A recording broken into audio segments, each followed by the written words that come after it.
Montana Territory, 1875. The wind howled across the open plains like a wounded animal, carrying with it the scent of pine and promise.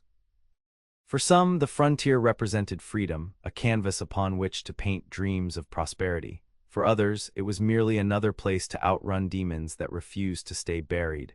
Delia Zimmerman was among the latter.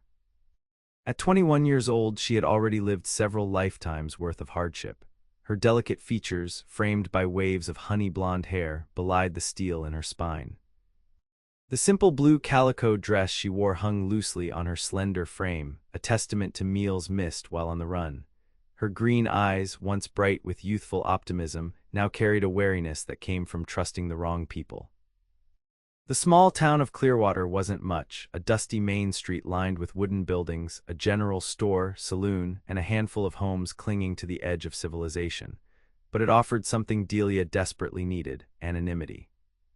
Here she could be anyone, not the daughter of a notorious outlaw, not the girl whose family name was whispered with fear and contempt across 3 territories.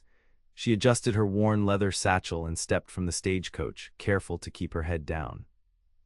The less attention she attracted, the better. Delia had learned early that in this world, a woman alone might as well wear a target on her back, but she had also learned how to make herself invisible, to slip between the cracks of society where prying eyes couldn't follow. "Welcome to Clearwater, miss," the stagecoach driver said, handing down her small trunk. "Not much to look at, but the people are decent enough." Delia nodded her thanks but offered no conversation. Decent people had a way of becoming indecent when they learned her surname. The Zimmerman gang had left a trail of bank robberies and bloodshed across the West before most were gunned down in a shootout 3 years prior. Her father had died with his boots on and a gun in his hand, just as he'd always predicted. She had never pulled a trigger or stolen a dime, but blood was blood out here, and her father's sins were a burden she carried like an invisible brand. The frontier had no patience for nuance. You were either good or bad, and her family name had decided that question long before she could prove otherwise. As she made her way toward the boarding house at the end of the street, Delia repeated the mantra that had kept her moving forward. Trust no one, need no one, survive. After all, the only person who had ever truly stood by her side was 6 feet under Wyoming soil. Isaiah Ironwood guided his horse along the ridge overlooking Clearwater Valley, the late afternoon sun casting long shadows across the landscape he'd grown to love. At 25, he had already built something rare in these parts, a reputation as an honest man with a steady hand. His lean, muscular frame spoke of days spent working cattle and breaking horses. The clean lines of his jaw were shadowed with 2 days' worth of stubble, and his dark hair curled slightly where it met the collar of his faded blue shirt.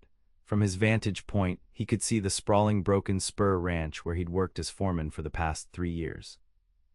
The Cartwrights had been good to him, giving him responsibility beyond his years after he'd saved their son from a stampede. It was honest work that let him sleep soundly at night, a welcome change from the restless years after the war. Isaiah had seen enough death during his brief service with the Union Army to last several lifetimes. He'd ridden west afterward, seeking open skies and simple truths. The frontier offered both, along with the space a man needed to outrun memories of battlefields strewn with the bodies of boys barely old enough to shave. "Come on, Samson," he said, patting his buckskin's neck. "Let's get to town before Miss Abigail closes up the mercantile." The horse nickered in response, seemingly eager for the change in direction. Isaiah smiled. Animals made sense in a way people often didn't. They didn't carry hidden agendas or say one thing while meaning another. As he rode, Isaiah found his thoughts drifting to the letter folded in his pocket, an offer from the Cartwrights to buy into the ranch as a junior partner. It represented everything he'd been working toward. Roots, stability, a future that extended beyond the next season or paycheck. Yet something held him back from accepting immediately. Something unnamed that whispered he wasn't quite ready to settle, that there was still a piece missing from the life he was building. Foolishness, he muttered to himself. A man needs land under his feet and work in his hands, nothing more complicated than that. But as Clearwater came into view, the restlessness that occasionally gripped him returned. Isaiah had built walls around his heart after returning from the war, not out of bitterness, but from the conviction that the frontier was no place for tender feelings. Out here, attachment was just another word for vulnerability, and vulnerability got men killed. Better to focus on what could be held and measured: land, cattle, a day's honest work. Love was for people with the luxury of safety, and safety was in short supply on the frontier. Delia secured a small room at the back of Mrs. Holloway's boarding house, grateful for the older woman's minimal questions and the promise of hot water for bathing. The room was sparse but clean: a narrow bed with a patchwork quilt, a washstand with a chipped porcelain basin, and a small table with a kerosene lamp. For the first time in weeks, she allowed her shoulders to relax slightly. This could work, at least for a while. She had enough money saved from her last position as a seamstress to last a month if she was careful. By then, she would need to find work, but that was a worry for tomorrow.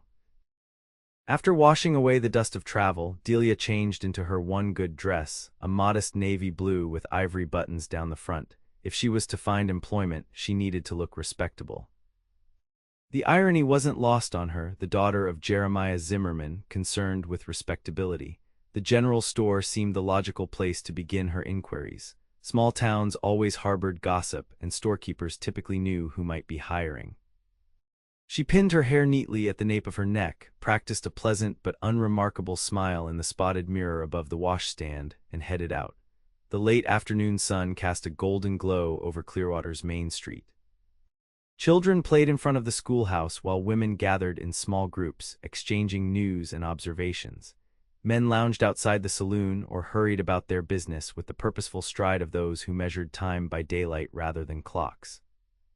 Delia moved with careful confidence, her eyes taking in details that others might miss: which buildings had rear exits, which alleys offered shortcuts, which faces seemed to notice newcomers too keenly. 3 years of running had taught her to map escape routes as instinctively as breathing. The bell above the mercantile door announced her entrance. An older woman with silver-streaked hair looked up from behind the counter. "Good afternoon," the woman said warmly. "You must be our new boarder. Mrs. Holloway mentioned someone had taken the back room."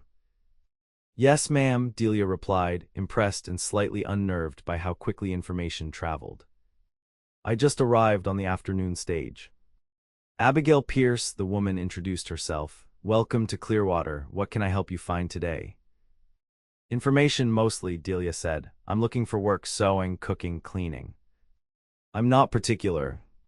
Abigail studied her with kind but shrewd eyes. "Passing through or planning to stay?" "I haven't decided yet," Delia answered truthfully. "It depends on what opportunities present themselves." The bell jingled again before Abigail could respond. Delia turned to see a tall man ducking through the doorway, removing his hat as he entered. The fading sunlight caught the angles of his face, highlighting strong features softened by eyes that suggested he smiled often. "Isaiah," Abigail called out, "right on time." "I was about to close up." "Wouldn't want to disappoint, Miss Abigail." His voice carried the easy confidence of a man comfortable in his own skin. He nodded politely to Delia. "Ma'am." "Isaiah, this is—" Abigail paused, realizing she hadn't asked Delia's name. "Delia," she supplied, deliberately omitting her surname. "Delia Z." Something in Isaiah's expression shifted, almost imperceptibly. Recognition. Suspicion, Delia couldn't tell, but her instincts hummed a warning. "Isaiah Ironwood," he replied, extending a calloused hand. "Foreman at the Broken Spur." Delia took his hand briefly, noting the strength in his grip and the way he moderated it for her benefit. "Pleased to meet you, Mr. Ironwood." "Just Isaiah is fine." His eyes, a warm brown that reminded her of autumn, lingered on her face a moment longer than necessary. "New to Clearwater." "Just arrived," she confirmed, keeping her tone neutral. Abigail interjected. Delia was just asking about work opportunities. Isaiah raised an eyebrow. "What kind of work?" "Anything respectable," Delia answered. "I sew well and can keep accounts." A thoughtful expression crossed his face. "Mrs. Cartwright, my employer's wife, was saying just yesterday she needs help preparing for her daughter's wedding. They're hosting the whole town, and she's overwhelmed with all the sewing and preparations." Hope fluttered in Delia's chest, quickly tamped down by caution. "That sounds promising but temporary." Isaiah shrugged. "Could lead to something more permanent if you prove yourself. The Cartwrights are good people, fair." There was something disarming about his directness, the way he seemed to look at rather than through her. It made Delia uncomfortable. She'd grown accustomed to being overlooked. "I appreciate the suggestion," she said carefully. "How would I inquire about the position?" "I'm heading back to the ranch tomorrow morning, could escort you out there, introduce you properly." The offer was made casually, as if he regularly went out of his way for strangers. Delia's natural wariness battled with practicality. A personal introduction would significantly improve her chances, but accepting meant several hours alone with a man she'd just met, traveling to an isolated ranch. "That's very kind, but—" Or, Isaiah added, seeming to read her hesitation, "I could have Mrs. Cartwright come to town later this week, though she's mighty busy with wedding preparations." Abigail, who had been following the exchange with interest, chimed in. "Isaiah Ironwood is as trustworthy as they come, dear. If he's offering an escort, you can be certain your reputation will remain intact." Delia weighed her options quickly. If she waited for Mrs. Cartwright to come to town, someone else might secure the position. The money she had wouldn't last forever. "Thank you," she decided. "I would appreciate the introduction." Isaiah nodded, a slight smile playing at the corners of his mouth. "I'll meet you here at 8 tomorrow morning, if that suits." "8 is fine," Delia agreed, wondering if she was making a terrible mistake. As Isaiah turned to conduct his business with Abigail, Delia found herself studying him more carefully. There was an openness to his manner that seemed genuine, but she'd been fooled before by men with honest eyes and dishonest intentions. The frontier bred a particular kind of danger, men who believed the absence of law meant the absence of consequence. But there was something else about Isaiah Ironwood that tugged at her attention. A controlled awareness in the way he moved, the deliberate way he positioned himself in the room, always with a clear view of both the door and the window. The habits of someone who had learned to watch his back. Perhaps he carried his own secrets. In Delia's experience, most people out west did. Isaiah couldn't pinpoint exactly what it was about Delia Z that caught his interest. She was beautiful, certainly, the kind of beauty that seemed unaware of itself, like wildflowers growing in unexpected places. But Clearwater had its share of pretty faces, and none had managed to occupy his thoughts the way this stranger did after a 5-minute encounter. As he rode back to the broken spur that evening, he found himself replaying their brief interaction. She carried herself like someone who expected trouble and knew how to handle it when it came. There was a guardedness in her eyes that spoke of hard lessons learned, yet she hadn't completely surrendered to bitterness. He could see that in the way she softened when Abigail spoke kindly to her, and then there was the matter of her name. Delia Z. Not many people introduced themselves with just an initial unless they were running from something or someone. Isaiah had no illusions about the types of people who found their way to frontier towns like Clearwater. Some sought opportunity, others sought forgiveness, and more than a few sought to bury their pasts. He should mind his own business. That had been his policy since settling in Montana: focus on the work, build something lasting, and leave others to their private struggles. Yet he had impulsively offered to escort her to the ranch, inserting himself into her affairs without invitation. "Getting soft," he muttered to Samson as they crossed the creek that marked the boundary of Cartwright land. The ranch house came into view, a sturdy 2-story structure with a wide porch and lamp light glowing from the windows. Smoke curled from the chimney, promising warmth against the evening chill. It was a good home, filled with decent people who had welcomed him into their fold without reservation. Thomas Cartwright was on the porch when Isaiah approached, pipe in hand and a ledger open on his lap. "Evening, Isaiah," the older man called, "beginning to wonder if you decided to camp in town tonight." "Got delayed at the Mercantile," Isaiah explained, dismounting. "Met a young woman new to town. She's looking for work, and I thought of Mrs. Cartwright's wedding preparations." Thomas raised an eyebrow. "Must be quite the young woman to have you playing matchmaker with my wife's household affairs." "Nothing like that," Isaiah said quickly, leading Samson toward the stable. "She seems capable, that's all. Mentioned she sews well and keeps accounts." "Both skills Charlotte could use right now," Thomas agreed, a knowing smile playing at the corners of his weathered face. "Bring her by tomorrow if you're so inclined. But don't make promises on our behalf." "Wouldn't dream of it, sir." Later, after Samson was settled and supper was finished, Isaiah sat on the bunkhouse steps, watching stars emerge in the vast Montana sky. The other hands were inside, a poker game in full swing, judging by the good-natured arguing that spilled through the open window. He pulled out the Cartwright's offer letter again, reading the terms by the light of his lantern.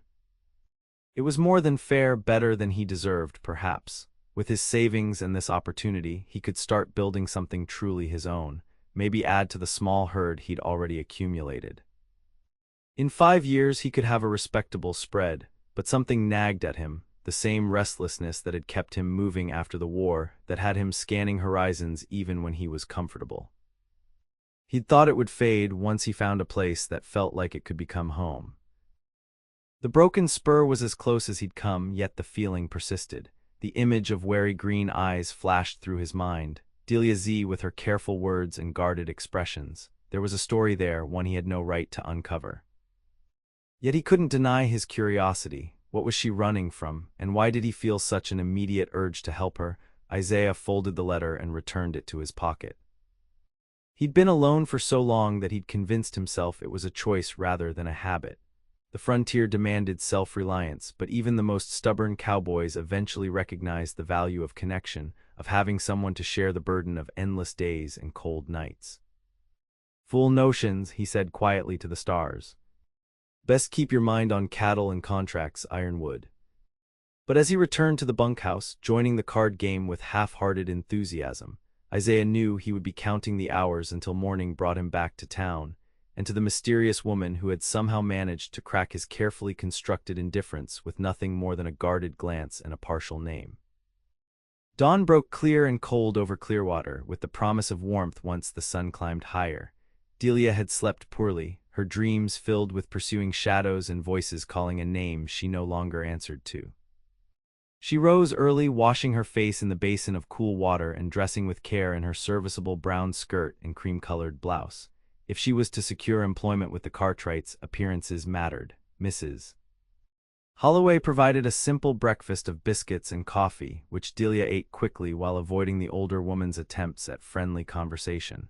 The fewer personal details she shared, the fewer lies she would need to maintain. By 7:45, she was waiting outside the mercantile, a small satchel containing her sewing supplies clutched in her gloved hands.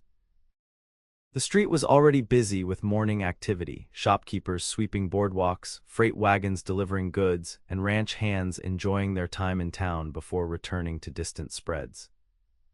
Isaiah Ironwood appeared precisely at 8, riding a handsome buckskin gelding and leading a second horse, a gentle-looking bay mare with a white blaze down her nose. "Good morning, Miss Z," he greeted, dismounting with fluid grace. "I hope you slept well." "Well enough, thank you," Delia replied, eyeing the second horse. "I hadn't anticipated such thoughtful arrangements." Isaiah smiled, and Delia was struck again by the genuine warmth in his expression. "The broken spur is 10 miles out. Didn't seem right to ask you to ride double all that way." He gestured to the mare. "This is Penny. She belongs to Anna Cartwright, the bride-to-be. Gentlest horse on the property." "That's very considerate," Delia said, approaching the mare cautiously. The animal lowered her head, allowing Delia to stroke her velvety nose. "Hello, Penny." "You've ridden before?" Isaiah asked, watching her interaction with the horse. Delia nodded, memories flickering unbidden, her father teaching her to ride when she was barely tall enough to reach the stirrups, racing her brothers across open plains, the wind in her hair and freedom in her heart before she understood how complicated freedom could be. "Since childhood," she answered simply. Isaiah seemed to sense her reluctance to elaborate. "Need a hand up?" "I can manage, thank you." Delia secured her satchel to the saddle, gathered her skirts and mounted with practiced ease, settling side saddle as propriety demanded.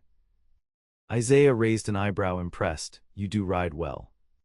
"You sound surprised, Mr. Ironwood." "Not surprised," he corrected, swinging onto Samson's back. "Just appreciative of competence when I see it."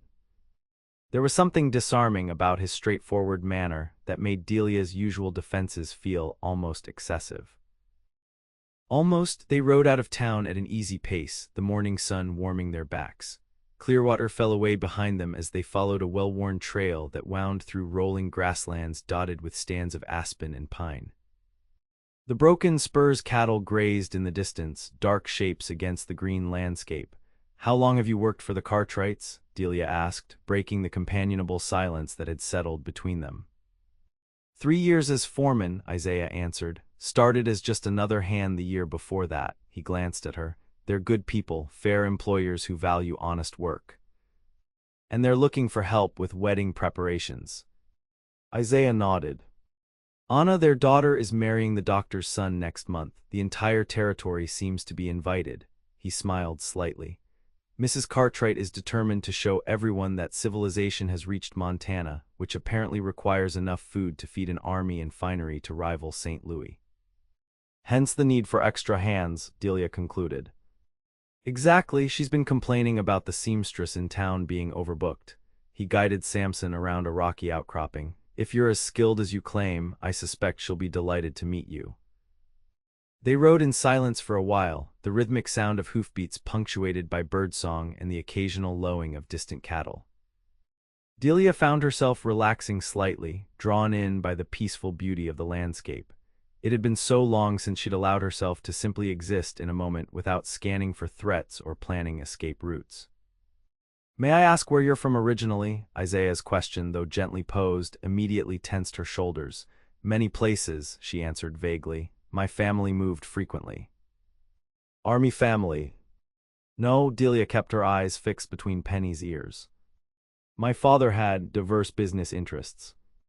Isaiah didn't press further, but she could feel his gaze on her profile. "The West is full of people reinventing themselves," he said after a moment. "Some running from something, others running towards something, most doing a bit of both." "And which are you, Mr. Ironwood?" Delia surprised herself with the bold question. He chuckled, the sound warm and unexpected. "Touché, Miss Z," he considered for a moment before answering. "Both, I suppose. Running from war memories towards something I haven't quite defined yet." His honesty caught her off guard. People in her experience rarely offered truth without expecting something in return. "You fought in the war?" she asked, genuinely curious. "Union Army, last 2 years." His expression sobered. "Saw things no man should see, did things I still dream about." He shook his head as if to dispel the memories. "Came west afterward like countless others. The frontier doesn't ask too many questions about your past as long as you prove useful in the present." Delia nodded, understanding all too well. "A chance to be judged by your own actions rather than your history." "Or your family name," Isaiah added quietly. Something in his tone made Delia glance sharply at him. Had he somehow connected her to the Zimmerman legacy? But his expression revealed nothing beyond casual interest. "Yes," she agreed cautiously, "or your family name." They crested a rise, and Isaiah pointed to a cluster of buildings nestled in a protected valley ahead. "Broken Spur," he announced. "Home to 200 head of cattle, 17 horses, the Cartwright family, and 8 dusty cowboys who will undoubtedly find excuses to introduce themselves once they hear there's a new lady on the property." Delia smiled despite herself. "I appreciate the warning." "They're harmless," he assured her. "Just starved for female company that doesn't involve paying for drinks at the Clearwater saloon." As they approached the ranch house, a substantial 2-story structure with a wide porch wrapping around 3 sides, Delia felt her anxiety return. What if Mrs. Cartwright asked too many questions? What if someone recognized her name? The Zimmerman gang had never operated this far north, but newspapers carried stories, and her father's infamous last stand had made headlines across the West. Isaiah seemed to sense her unease. "Mrs. Cartwright cares about 2 things: can you do the work and will you do it honestly?" he said. "She's not one for prying into personal matters." Delia nodded gratefully as they dismounted in front of the house. A slender woman with silver-streaked auburn hair emerged onto the porch, wiping her hands on an apron. "Isaiah Ironwood, I was beginning to think the cattle had staged a revolt," she called good-naturedly. Her gaze shifted to Delia, curiosity evident in her expression. "Mrs. Cartwright," Isaiah removed his hat respectfully. "May I introduce Miss Delia Z? She's new to Clearwater and has considerable skill with a needle." "I thought of your wedding preparations." Charlotte Cartwright descended the porch steps, extending a flour-dusted hand. "Charlotte Cartwright, pleasure to meet you, Miss Z." "The pleasure is mine, Mrs. Cartwright, Delia replied, taking the offered hand. Mr. Ironwood mentioned you might need assistance with sewing projects. Need? Charlotte laughed. My dear, I am drowning in silk, lace, and my daughter's increasingly elaborate vision of her wedding day. If you can truly sew, I might just adopt you out of gratitude. Isaiah smiled. I'll leave you ladies to discuss the details. Those cattle won't count themselves. He turned to Delia, his expression softening slightly. I'll check in before you head back to town, see if you need an escort. Thank you, Delia said, surprised by how genuinely grateful she felt for his consideration. As Isaiah rode toward the distant pastures, Charlotte linked her arm through Delia's and guided her toward the house. Now then, tell me about your experience, and after that, we can discuss how soon you can start and what I can offer in payment. For the first time in months, Delia felt something dangerously close to hope flutter in her chest. The following weeks established a rhythm to Delia's days. She rode out to the broken spur each morning, sometimes with Isaiah as escort, sometimes with one of the younger hands sent to fetch her. Her nimble fingers and eye for detail earned Charlotte Cartwright's enthusiastic approval, and soon she was entrusted with creating not only decorations for the wedding, but also adjustments to Anna's gown and several new dresses for the bride's trousseau. The work suited her, detailed enough to require full concentration, leaving little mental space for the anxiety that had been her constant companion for years. The Cartwrights paid fairly and treated her with respect, asking few questions about her past and seeming content with her vague answers when they did. It was the closest thing to peace Delia had known since before her father's death. Isaiah Ironwood remained a puzzling presence on the periphery of her days. He was unfailingly polite, occasionally appearing at the house during her work hours with transparent excuses about needing Charlotte's input on ranch matters. Sometimes he would linger, engaging Delia in conversation that carefully avoided personal history while revealing a sharp mind and unexpected knowledge of literature and world events.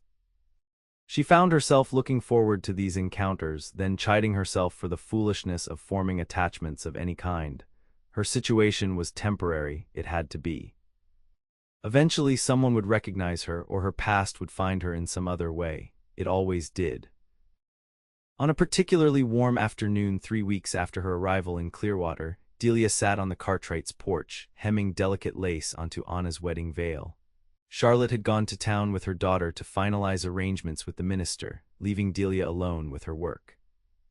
The sound of approaching hoofbeats drew her attention. Isaiah rode in from the eastern pasture, his shirt darkened with sweat from the day's labor. He dismounted near the porch, removing his hat and running a hand through hair dampened by honest work.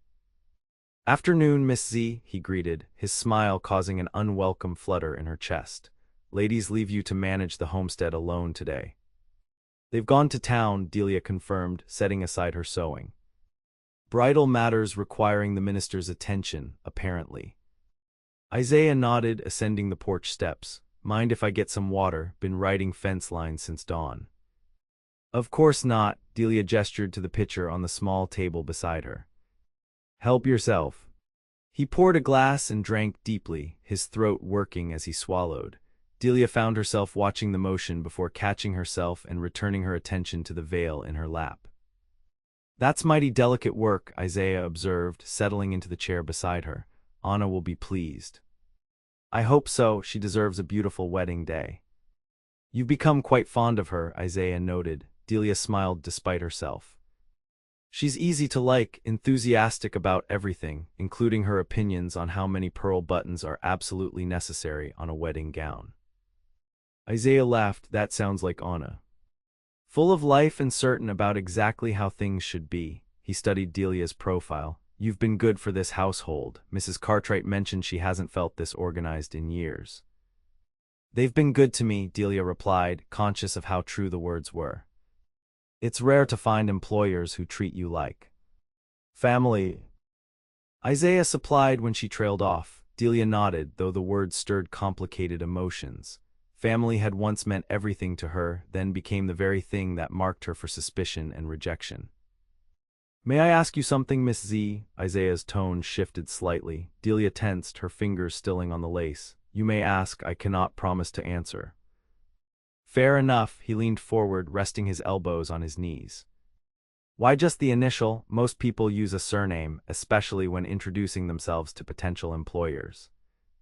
The directness of the question startled her. For weeks, everyone had politely ignored this oddity, referring to her simply as Miss Delia and never pressing for more. Perhaps I prefer privacy, she answered carefully. Perhaps, Isaiah agreed. Or perhaps there's a name you're trying to distance yourself from. He held up a hand when she stiffened. I'm not prying for specifics. Lord knows we all have chapters we'd rather not read aloud.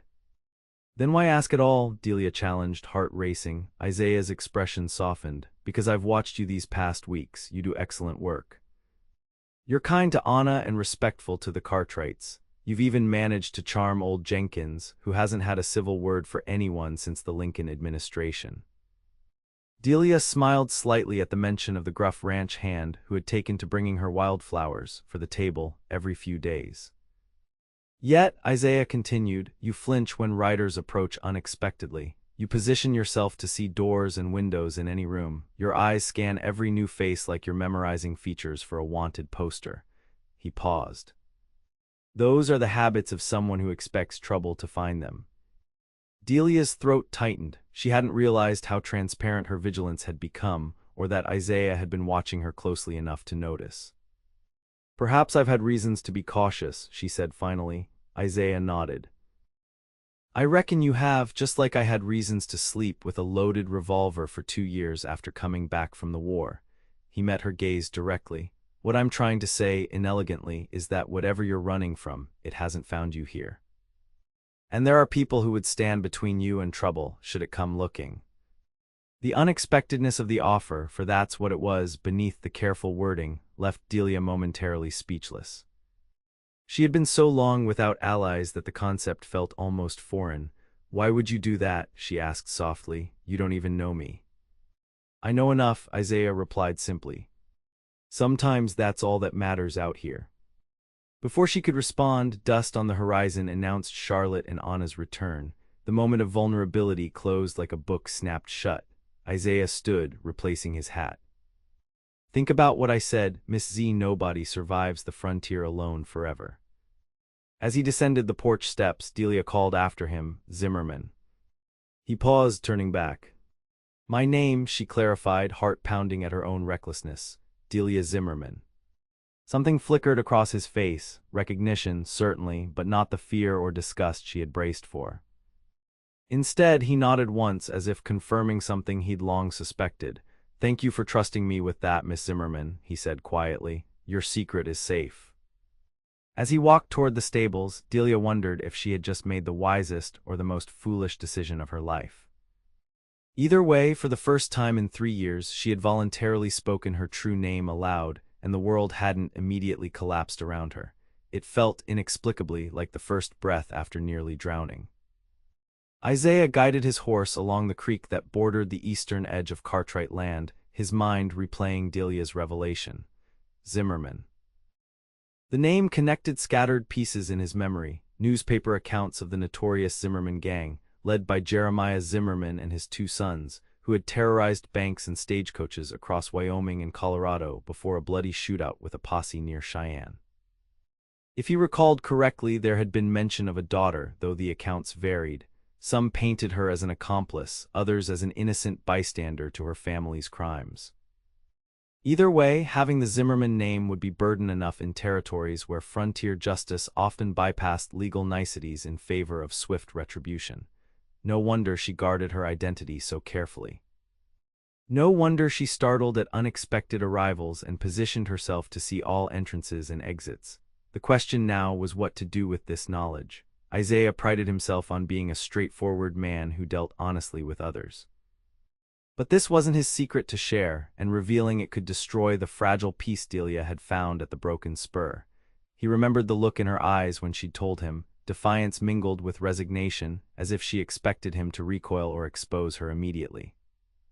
The fact that she'd trusted him enough to take that risk stirred something protective in his chest.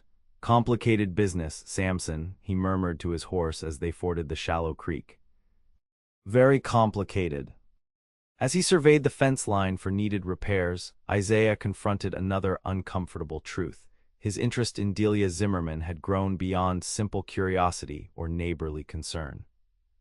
He found himself inventing reasons to visit the main house when she was working there, memorizing the sound of her rare laughter, and thinking about her in quiet moments when his mind should have been on cattle or contracts. It was foolishness of the highest order. Even if she wasn't carrying the weight of the Zimmerman name, Isaiah had long ago decided that the frontier was no place for the kind of emotional entanglements that ended in heartbreak. He'd seen too many women widowed by the unforgiving realities of Western life, too many men broken by loss. Better to focus on building something tangible, land, cattle, a legacy that could be seen and touched. The Cartwright's offer of partnership still sat in his saddlebag, unsigned but increasingly appealing. That was the future he should be contemplating, not green eyes that held secrets and sorrows in equal measure. Yet as he turned Samson toward home, the image of Delia sitting on the porch, sunlight catching in her honey-blonde hair as she trusted him with her most dangerous secret, refused to be dismissed. Thomas Cartwright found Isaiah in the stables that evening, brushing down Samson with methodical strokes. "There you are," the older man said. "Charlotte tells me you and Miss Z had quite the conversation today." Isaiah's hand stilled momentarily before resuming its rhythm. "Mrs. Cartwright has remarkable hearing for someone who was supposedly in town." Thomas chuckled. Women have ways of knowing things that defy explanation, and Anna apparently interrupted something that looked terribly serious when they returned. He leaned against the stall door. "Care to enlighten me?" Isaiah considered his response carefully. "Just clearing the air on some matters. Matters that have you brooding in the stables instead of joining the boys for supper." Thomas raised an eyebrow. "Must be significant matters indeed." "Nothing that affects the ranch, sir." "Perhaps not directly," Thomas studied him thoughtfully. "But anything that has my foreman distracted affects the ranch eventually." He paused. "Is there something about Miss Z that concerns you?" Isaiah shook his head. "No, sir, quite the opposite." Understanding dawned in Thomas's weathered face. "I see. And does this, opposite of concern, explain why you found so many essential errands at the main house lately?" Heat crept up Isaiah's neck. "I'm that transparent." "Only to those who know you well," Thomas smiled. "She's a fine young woman, capable, hardworking, carries herself with dignity despite whatever shadow follows her." He gave Isaiah a pointed look. "And there is a shadow, wouldn't you say?" "We all have shadows, Mr. Cartwright." "Indeed we do, some darker than others." Thomas straightened. "Just remember that shadows have a way of growing longer when you try to outrun them, whatever Miss Z is hiding, and I suspect you now know more than you're saying. It will find her eventually. The question is whether she'll face it alone." With that cryptic observation, Thomas left Isaiah to his thoughts, which had grown more tangled rather than less. The following Sunday, Charlotte Cartwright insisted Delia join the family for church services in Clearwater, pointing out that 3 weeks of isolation at the ranch couldn't be good for anyone's spirits. Though Delia protested that she had wedding preparations to complete, she eventually acquiesced, partly out of gratitude for Charlotte's kindness, and partly because refusing would draw more attention than accepting. The Cartwright wagon rolled into town with Thomas driving, Charlotte and Anna chatting animatedly beside him, and Delia perched on the back bench next to Isaiah, who had been drafted as escort for the outing. They had spoken little since her revelation of her surname, though his manner remained unchanged, respectful, occasionally teasing, with no hint of the judgment or fear she had anticipated. Clearwater's small white church was already filling with townspeople and neighboring ranchers when they arrived. Delia felt exposed as she followed the Cartwrights up the steps, conscious of curious glances from those who recognized her as the newcomer. She kept her head high, reminding herself that churches were supposed to be sanctuaries. The service proceeded predictably: hymns, prayers, a sermon about perseverance through hardship that seemed particularly applicable to frontier life. Delia found herself relaxing slightly as the familiar rhythms washed over her. Whatever sins the Zimmerman name carried, she had always found personal solace in faith, even when circumstance made practicing it difficult. As the congregation filed out afterward, the customary socializing began on the church steps and surrounding yard. Charlotte immediately drew Delia into conversations with various townspeople, proudly introducing her as the talented seamstress creating Anna's wedding ensemble. Delia smiled and nodded, offering appropriate responses while carefully deflecting personal questions. Isaiah hovered nearby, occasionally catching her eye with reassuring glances when conversations grew too probing. His steady presence was unexpectedly comforting, like a wall at her back protecting her from unseen threats. The peaceful morning shattered when a rough voice called out from the street. "Well, I'll be damned, if it ain't little Delia Zimmerman, all grown up and playing respectable." Delia froze, her blood turning to ice. Conversations around her stuttered to a halt as heads turned toward the speaker, a heavy-set man with a scruff of beard and cold eyes that Delia recognized immediately despite the passing years. Lloyd Mercer. One of her father's former associates who had parted ways with the gang months before the fatal shootout, escaping both death and prosecution. The man who had once threatened to teach her some manners when she was 16 and been rewarded with a broken nose courtesy of her older brother. "You know me, folks," Mercer continued, enjoying the sudden attention. "Been working the Miller spread these past months, but I sure know her," he pointed at Delia. "That there's Jeremiah Zimmerman's daughter, outlaw royalty, you might say." The whispers began immediately, rippling through the crowd. Delia saw shock register on Charlotte's face, confusion on Anna's, and something unreadable on Thomas Cartwright's weathered features. Isaiah stepped forward, positioning himself slightly in front of Delia. "This isn't the time or place, Mercer," he said quietly. "Sunday services aren't for settling old scores." "No scores to settle," Mercer replied with an ugly smile.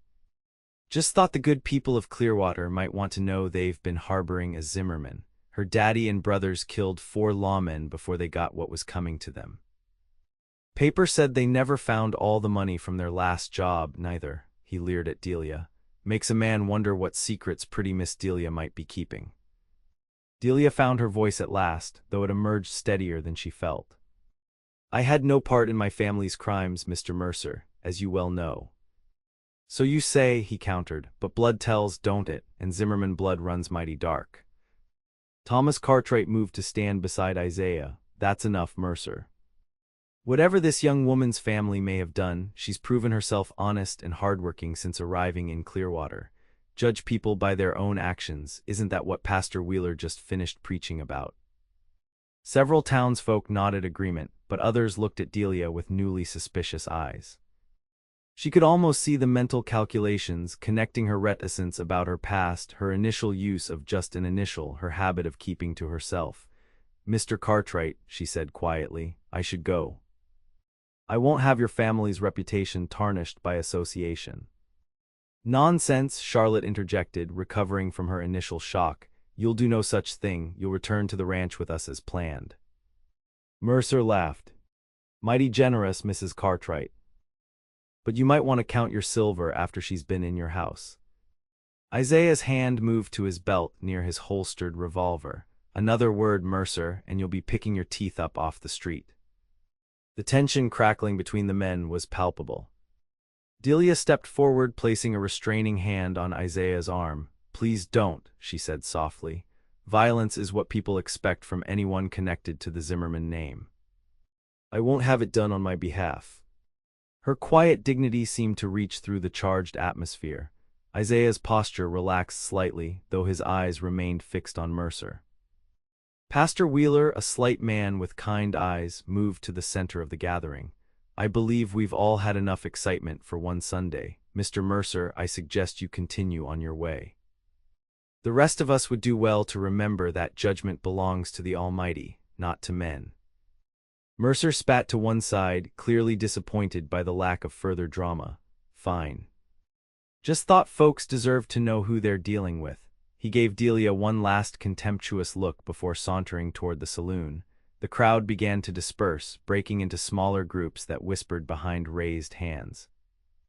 Delia stood frozen, feeling the weight of her name settle around her once more like a noose. 3 weeks of peace shattered in an instant by a man with a grudge and loose lips. "I should leave," she said again, addressing the Cartwrights. "Pack my things and move on. This was inevitable." "No," Isaiah said firmly. "Running only confirms guilt in people's minds." "Isaiah's right," Thomas agreed. "You've done nothing wrong, Miss Zimmerman." And you've earned our trust these past weeks. Charlotte nodded, though Delia could see the questions in her eyes. Let's return to the ranch. We can discuss this properly there, away from gossip mongers.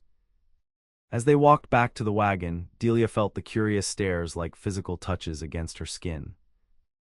Everything she had feared had come to pass, her identity exposed, her character questioned, her fragile sense of belonging destroyed in a moment of public humiliation. The ride back to the broken spur passed in uncomfortable silence. Even Anna, usually bubbling with conversation, seemed subdued, stealing occasional glances at Delia as if seeing her for the first time. When they arrived, Charlotte gently suggested that Delia might want to rest in her room while the family discussed matters. The implication was clear: decisions would be made about her future, and she would be informed of them when the Cartwrights had reached a consensus. Alone in the small bedroom that had been assigned to her when her work hours grew too long for daily returns to town, Delia began methodically packing her few belongings. Experience had taught her to prepare for swift departures. A knock at her door interrupted the process. She opened it to find Isaiah standing in the hallway, his expression troubled. "May I come in?" he asked. Propriety suggested refusing a man entry to her bedroom, but propriety seemed a distant concern given the circumstances. Delia stepped aside, allowing him to enter while leaving the door conspicuously open. Isaiah took in the half-packed satchel on her bed. "So you're planning to run?" "I prefer to think of it as making a strategic withdrawal," Delia replied, resuming her packing. "The Cartwrights have been kind, but they have Anna's wedding and their standing in the community to consider. My presence complicates both." "You don't know that. I know how these situations unfold, Mr. Ironwood. I've lived through several variations." She folded a shawl with precise movements. "First comes the revelation, then the whispers, then the pressure on anyone associated with the Zimmerman name to distance themselves. It's a pattern as predictable as the seasons." Isaiah moved to the window, looking out at the ranch yard where normal activities continued: hands tending horses, chickens pecking at the ground, life proceeding as if Delia's world hadn't just collapsed for the third time in as many years. "What if you broke the pattern?" he asked without turning. "What if you stayed and faced it down?" Delia paused, a blouse half folded in her hands. "To what end?" "So I can watch respect turn to suspicion in Charlotte's eyes. So I can hear the whispers when I go to town. I've tried that approach. It doesn't end well." Isaiah turned to face her, his expression intent. "It might end differently here. The Cartwrights aren't just your employers, they've come to care for you. Anna talks about you like the sister she never had. Charlotte praises your work to anyone who will listen." That was before they knew. "Give them a chance to prove they're better than that," Isaiah urged. "And if they're not, if they ask you to leave, then I'll personally escort you wherever you want to go." The offer hung between them, weighted with implications neither was prepared to examine fully. Delia studied his face, searching for any sign of insincerity or ulterior motive. She found none, only the same direct honesty that had characterized their interactions from the beginning. "Why do you care what happens to me?" she asked finally. "My family's reputation alone should make you keep your distance, let alone the complications I bring to your employers." Isaiah's gaze remained steady. "Because I've watched you work until your fingers bled to finish Anna's dress alterations. I've seen you teach young Jenkins to read during lunch breaks when you thought no one was looking. I've observed you slip extra food to that mangy barn cat that everyone else ignores." He took a step closer. "Those aren't the actions of someone defined by their family's sins." His words penetrated the armor of resignation Delia had constructed around herself. She had been so long alone, so accustomed to being judged by her name rather than her character, that Isaiah's assessment felt like rain on parched soil. "The Cartwrights are discussing my situation now," she said, gesturing toward the main part of the house. "Yes, and Thomas asked me to join them after I spoke with you." Isaiah moved to the door. "Will you at least wait to hear their decision before disappearing?" Delia hesitated, then nodded once. "I'll wait. But I'll be ready either way." "Fair enough." He paused in the doorway. "For what it's worth, Delia Zimmerman, I believe you deserve a place where your own actions define you, not the shadows of your past." As he left, Delia sank onto the edge of the bed, his words echoing in her mind. A place where she could be judged by her own actions. It was all she had ever wanted, and the very thing that had proven most elusive since her family's legacy became her unwanted inheritance. The family discussion lasted longer than Isaiah expected. He found the Cartwrights in Thomas's study, Charlotte pacing while her husband sat thoughtfully behind his desk, Anna perched near the window, unusually subdued. "How is she?" Charlotte asked immediately. "Packing," Isaiah replied honestly, "but willing to hear you out before she leaves." Thomas frowned. "So she assumes the worst of us." "She assumes what experience has taught her to expect," Isaiah corrected. "From what I gather, this isn't the first time her identity has been exposed." "You knew," Charlotte said, not a question but an observation. "Before today, you knew who she was." Isaiah nodded. "She told me her full name recently. I saw no reason to share that information since it had no bearing on her character or her work here." "A Zimmerman, though," Thomas shook his head. "That name carries weight, Isaiah." "Bad weight." "Her father and brothers were the criminals, not her," Isaiah pointed out. "By all accounts, she was barely 18 when they died in that shootout." "But why hide it if she had nothing to be ashamed of?" Charlotte asked. Isaiah gave her a pointed look.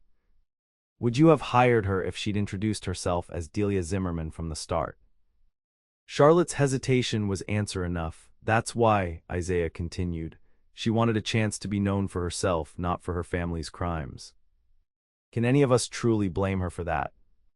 Anna spoke up for the first time. "I don't care who her father was. Delia has been nothing but kind and patient with all my wedding fussing. She stayed up 3 nights in a row to finish my dress when the seams needed redoing." Thomas studied his daughter with thoughtful eyes. "The Bible tells us the sins of the fathers shouldn't be visited upon the children." "Exactly," Anna agreed. "And isn't that what Pastor Wheeler was preaching about today? Judge not, lest ye be judged." Charlotte sighed, her initial shock giving way to more measured consideration. "She is exceptionally talented.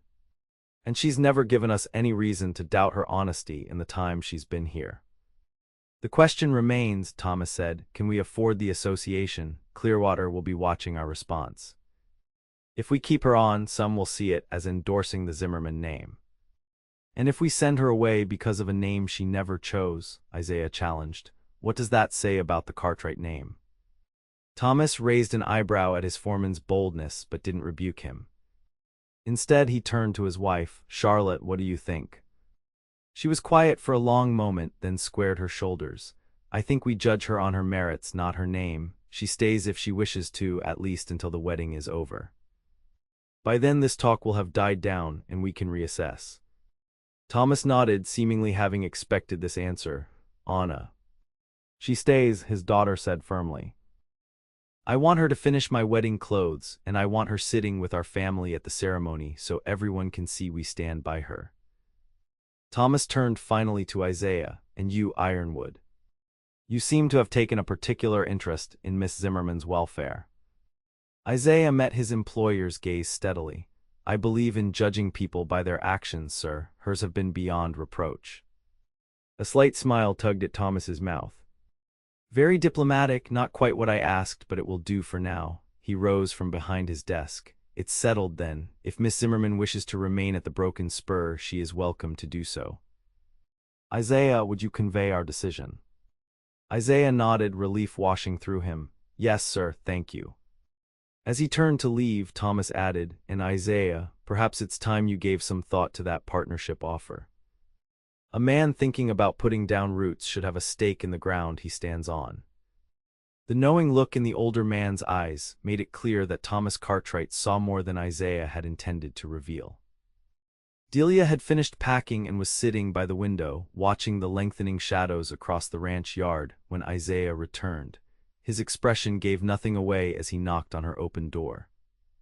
"The Cartwrights have reached their decision," he said without preamble. Delia stood, smoothing her skirt with nervous hands. "I see. When should I leave?" "That's just it," Isaiah replied, a smile finally breaking through his serious demeanor. "They don't want you to leave at all." Delia stared at him, certain she had misheard. "I beg your pardon." "They want you to stay, all of them, Thomas, Charlotte, Anna. They judged you on your own merits, not your family name." His smile widened. In fact, Anna insists you sit with the family during her wedding to show the town where the Cartwrights stand. The relief that flooded through Delia was so intense that her knees weakened, forcing her to sit back down on the edge of the bed. They truly want me to stay, even knowing who I am. They know who you are, Delia Zimmerman, Isaiah said softly, stepping into the room. A talented seamstress, a kind teacher, a woman who has earned their respect through her own actions. Tears blurred her vision, unexpected and unwelcome. Delia had learned early that crying solved nothing, but the Cartwrights' acceptance, so different from the rejection she had come to expect, breached defenses long maintained. Isaiah moved to sit beside her, careful to maintain a respectful distance. "You're not alone anymore," he said gently, "not if you choose to stay." The words, so similar to the title of some dime novel romance, yet spoken with such genuine sincerity, unlocked something in Delia's chest. The tears she had held back for years spilled over, silent but cathartic. Isaiah offered a handkerchief, which she accepted gratefully. "I don't understand," she managed after composing herself. "Most people run from the Zimmerman name. They certainly don't defend it." "The Cartwrights aren't most people," Isaiah replied, "and neither am I." There was something in his tone, a warmth that went beyond neighborly concern, that made Delia look up sharply. What she saw in his eyes caused her breath to catch, admiration, certainly, but also something deeper, something that mirrored the feelings she had been trying to ignore since their first meeting. "Isaiah," she began, uncertain how to continue. "You don't have to say anything," he assured her. "Just know that whatever you decide, whether to stay or move on, you're not facing it alone anymore, not unless you choose to." The promise in those simple words was more profound than any declaration of affection could have been. It acknowledged her autonomy while offering support, a combination Delia hadn't experienced since before her family's downfall. "I would like to stay," she said finally, "at least until Anna's wedding is complete." Isaiah nodded, his smile returning. "Good, that's good." He stood. "I should let you unpack then, and perhaps let the Cartwrights know your decision." "Please do." "And tell them," Delia paused, searching for words adequate to express her gratitude, "tell them I will work to be worthy of their trust." "You already are," Isaiah said simply, then left her to process the unexpected turn of events. Alone again, Delia began unpacking her hastily stowed belongings, each item a small act of faith in this new reality where her name didn't automatically condemn her. For the first time in years, she allowed herself to consider a future measured in months rather than days, a future that might include friendship, community, and perhaps something more with a certain ranch foreman whose steady gaze made her feel seen rather than scrutinized. It was terrifying, it was exhilarating, it was entirely unexpected, and it felt, against all odds, like coming home. The weeks leading up to Anna's wedding passed in a blur of preparations and subtle shifts in Delia's relationship with the Cartwright household.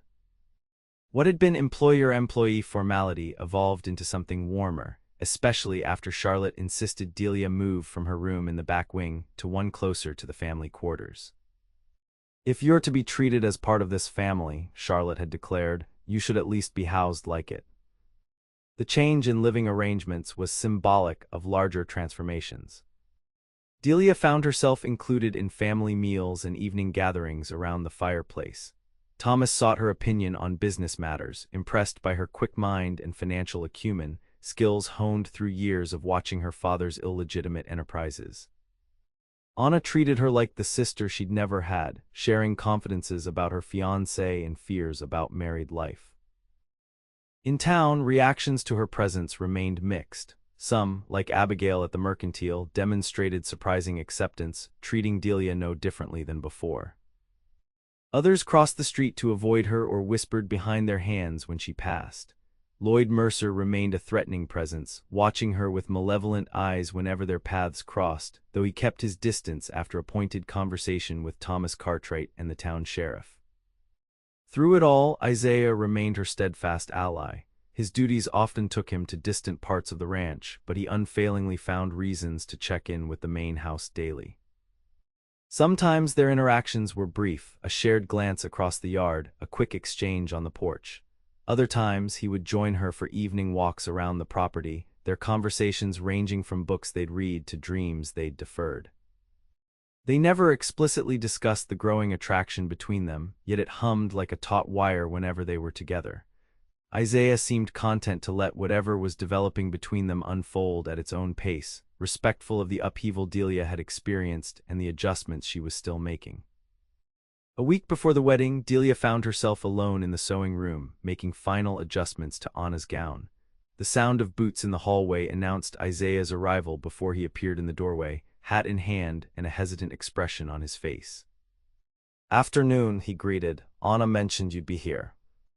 Delia smiled, setting aside her needle. "Final adjustments. She's convinced she's lost weight from pre-wedding nerves, though I can't detect any difference in the measurements." Isaiah chuckled. "Brides are entitled to their mysteries, I suppose." He stepped into the room, unusually tentative. "I was wondering if you might accompany me to town tomorrow. There are some supplies Mrs. Cartwright needs, and I thought you might enjoy the outing." The careful phrasing didn't disguise what he was really asking. Would she ride with him, publicly, where everyone would see them together? It was a statement as much as an invitation. "I would like that," Delia replied, touched by his willingness to associate himself with her so openly. Relief crossed his features. "Good, that's good." He hesitated again. "There's something else I wanted to discuss with you." The serious note in his voice caught her attention. "Is something wrong?" "No, not at all." Isaiah moved further into the room, close enough that she could smell the clean scent of soap and open air that always seemed to accompany him. "I've made a decision about the Cartwrights' partnership offer. I'm accepting it." Delia's smile was genuine. "That's wonderful news, Isaiah. You deserve it." "Thank you." He turned his hat in his hands, a rare display of nervous energy. "The thing is, accepting means committing to staying in this area for the long term, building something permanent." "I understand," Delia said, though she wasn't entirely sure where this conversation was headed. Isaiah met her eyes directly. "I've been a drifter most of my adult life, Delia, moving where the work took me, never staying long enough to put down roots. But lately I've been thinking about what it might mean to build something lasting." The intensity of his gaze made her pulse quicken. "And what have you concluded?" "That land and cattle are only part of what makes a place worth staying for." He took a deep breath. "I find myself wondering if you've given any thought to your plans after Anna's wedding." The question caught her off guard, though perhaps it shouldn't have. The wedding had been the natural horizon of her employment with the Cartwrights, though Charlotte had made it clear she was welcome to stay on afterward. "I haven't decided," Delia answered honestly. "I've learned to be cautious about making long-term plans."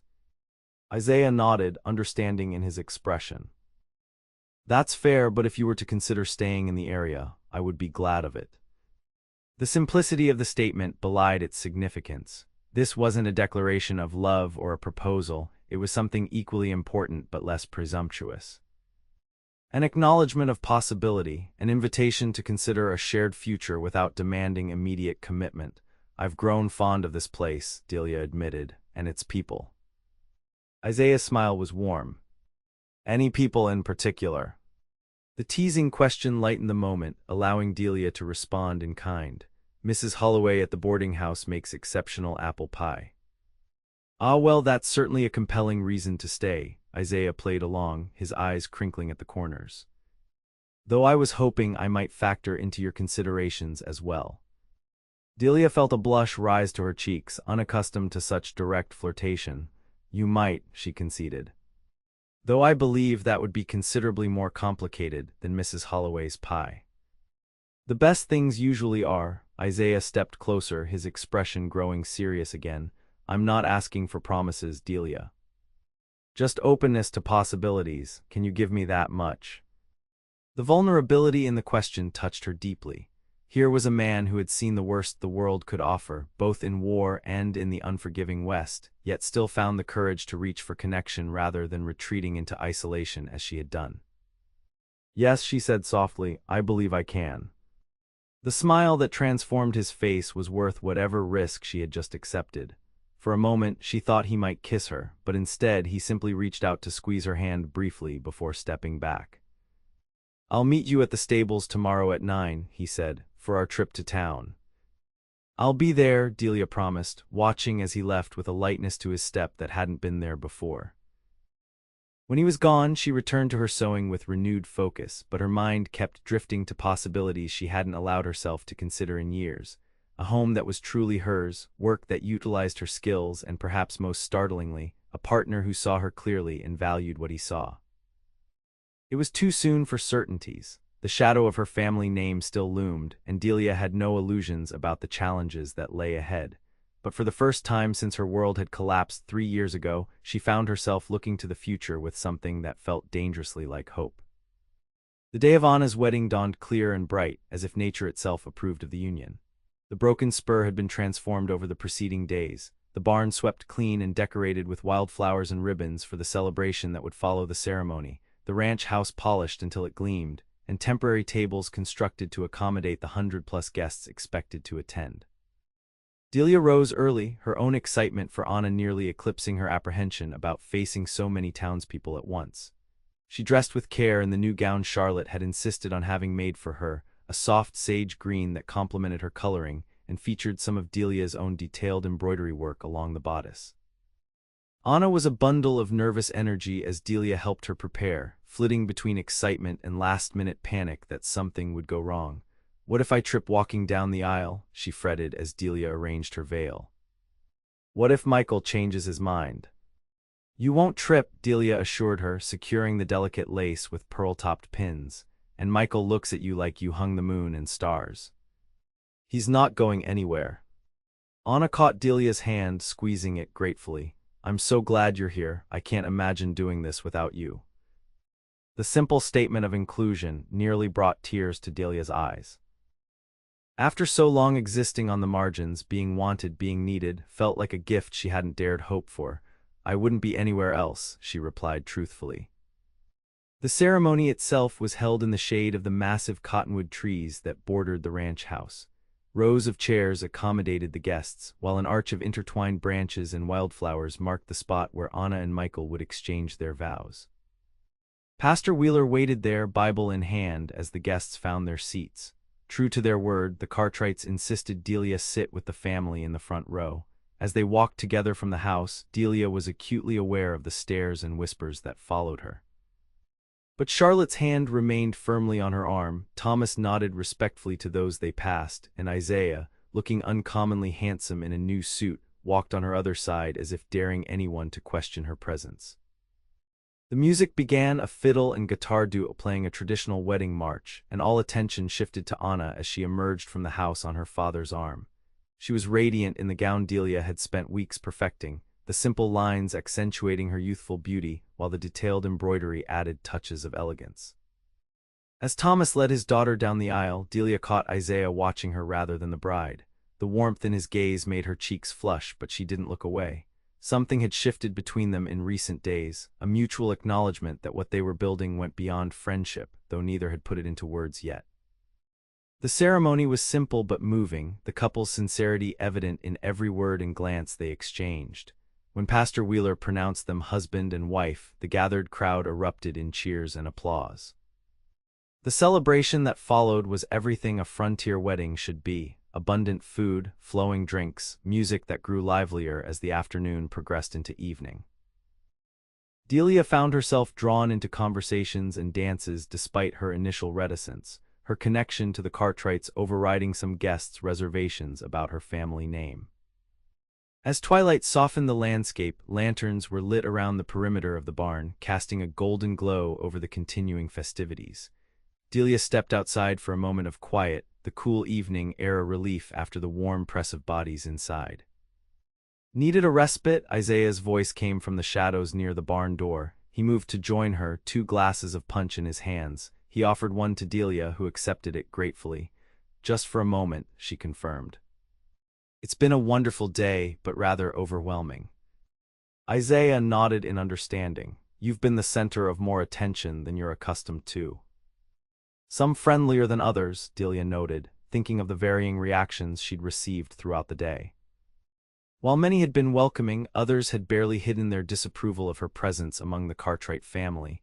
"Pay them no mind," Isaiah advised. "What matters is that you're here, celebrating with people who care for you."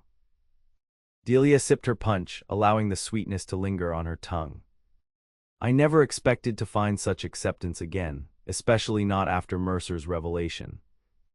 The Cartwrights see people for who they are, not who their families were, Isaiah smiled. It's one of the reasons I've stayed with them all these years. And now you're becoming a partner in the ranch, Delia reminded him, putting down permanent roots. Yes, Isaiah's gaze was intent in the lantern light. Though as I mentioned before, land is only part of what makes a place worth staying for. The implication hung between them, charged with possibility. Before Delia could respond, the barn door opened, spilling light and music into the yard. Charlotte appeared, slightly breathless from dancing. "There you two are," she exclaimed. Anna's about to throw her bouquet. "Delia, you must come inside for this." Delia exchanged an amused glance with Isaiah. "Duty calls, it seems." "Go on," he encouraged. "I'll join you shortly." As Delia allowed herself to be guided back into the barn, she couldn't help but reflect on how dramatically her life had changed in the months since arriving in Clearwater. From a solitary existence defined by fear and constant vigilance to this, inclusion in a family celebration, respected work, and the tentative beginnings of something that might become love. The single women gathered at one end of the barn as Anna prepared to toss her bouquet. Delia stood at the back of the group, participating more out of politeness than any desire to catch the flowers. Yet when Anna turned and threw the bouquet high over her shoulder, it sailed over the reaching hands of the eager young women in front and landed squarely in Delia's surprised grasp. A cheer went up, accompanied by knowing looks and nudges. Delia felt her face flame with embarrassment as Anna rushed over to embrace her. "It's a sign," the new bride declared happily. "You're next, Delia." "I think your aim was suspiciously accurate," Delia teased, trying to deflect attention. Anna's laugh was unrepentant. "Perhaps, but I've seen how Isaiah looks at you and how you look at him when you think no one's watching." Before Delia could formulate a suitable response, a commotion at the barn entrance drew everyone's attention. Lloyd Mercer stood there, clearly intoxicated, his expression ugly as he surveyed the celebration. "Well, ain't this cozy," he slurred, "the whole town celebrating with a Zimmerman in their midst. Wonder what the lawman your daddy killed would think of that, Delia." The music stopped abruptly. Thomas Cartwright moved to intercept Mercer before he could fully enter the barn. "You weren't invited, Mercer," he said firmly. "And you're disrupting my daughter's wedding celebration. I suggest you leave now." "Or what?" Mercer challenged, his hand dropping to the gun at his hip. "You'll set your pet outlaw's daughter on me." Isaiah appeared beside Thomas, his posture deceptively casual, though Delia could see the readiness in his stance. "The lady has nothing to do with this, Mercer. You're drunk and making a fool of yourself. Go home and sleep it off." Mercer's bloodshot eyes found Delia in the crowd. "Lady, that's rich. I knew her when she was just a skinny kid trailing after her outlaw daddy. Zimmermans ain't ladies or gentlemen, they're thieves and killers." "I've never stolen anything or hurt anyone," Delia said, stepping forward despite Charlotte's restraining hand. "And I'll thank you to leave this celebration that you're intent on ruining." Something in her calm defiance seemed to further enrage Mercer. "You think you're better than your kin. You think changing your ways changes what's in your blood." His hand tightened on his gun. "I know what you really are." The tension in the barn was palpable. Women drew children closer, men shifted into protective stances, and the happy atmosphere evaporated like morning dew under a harsh sun.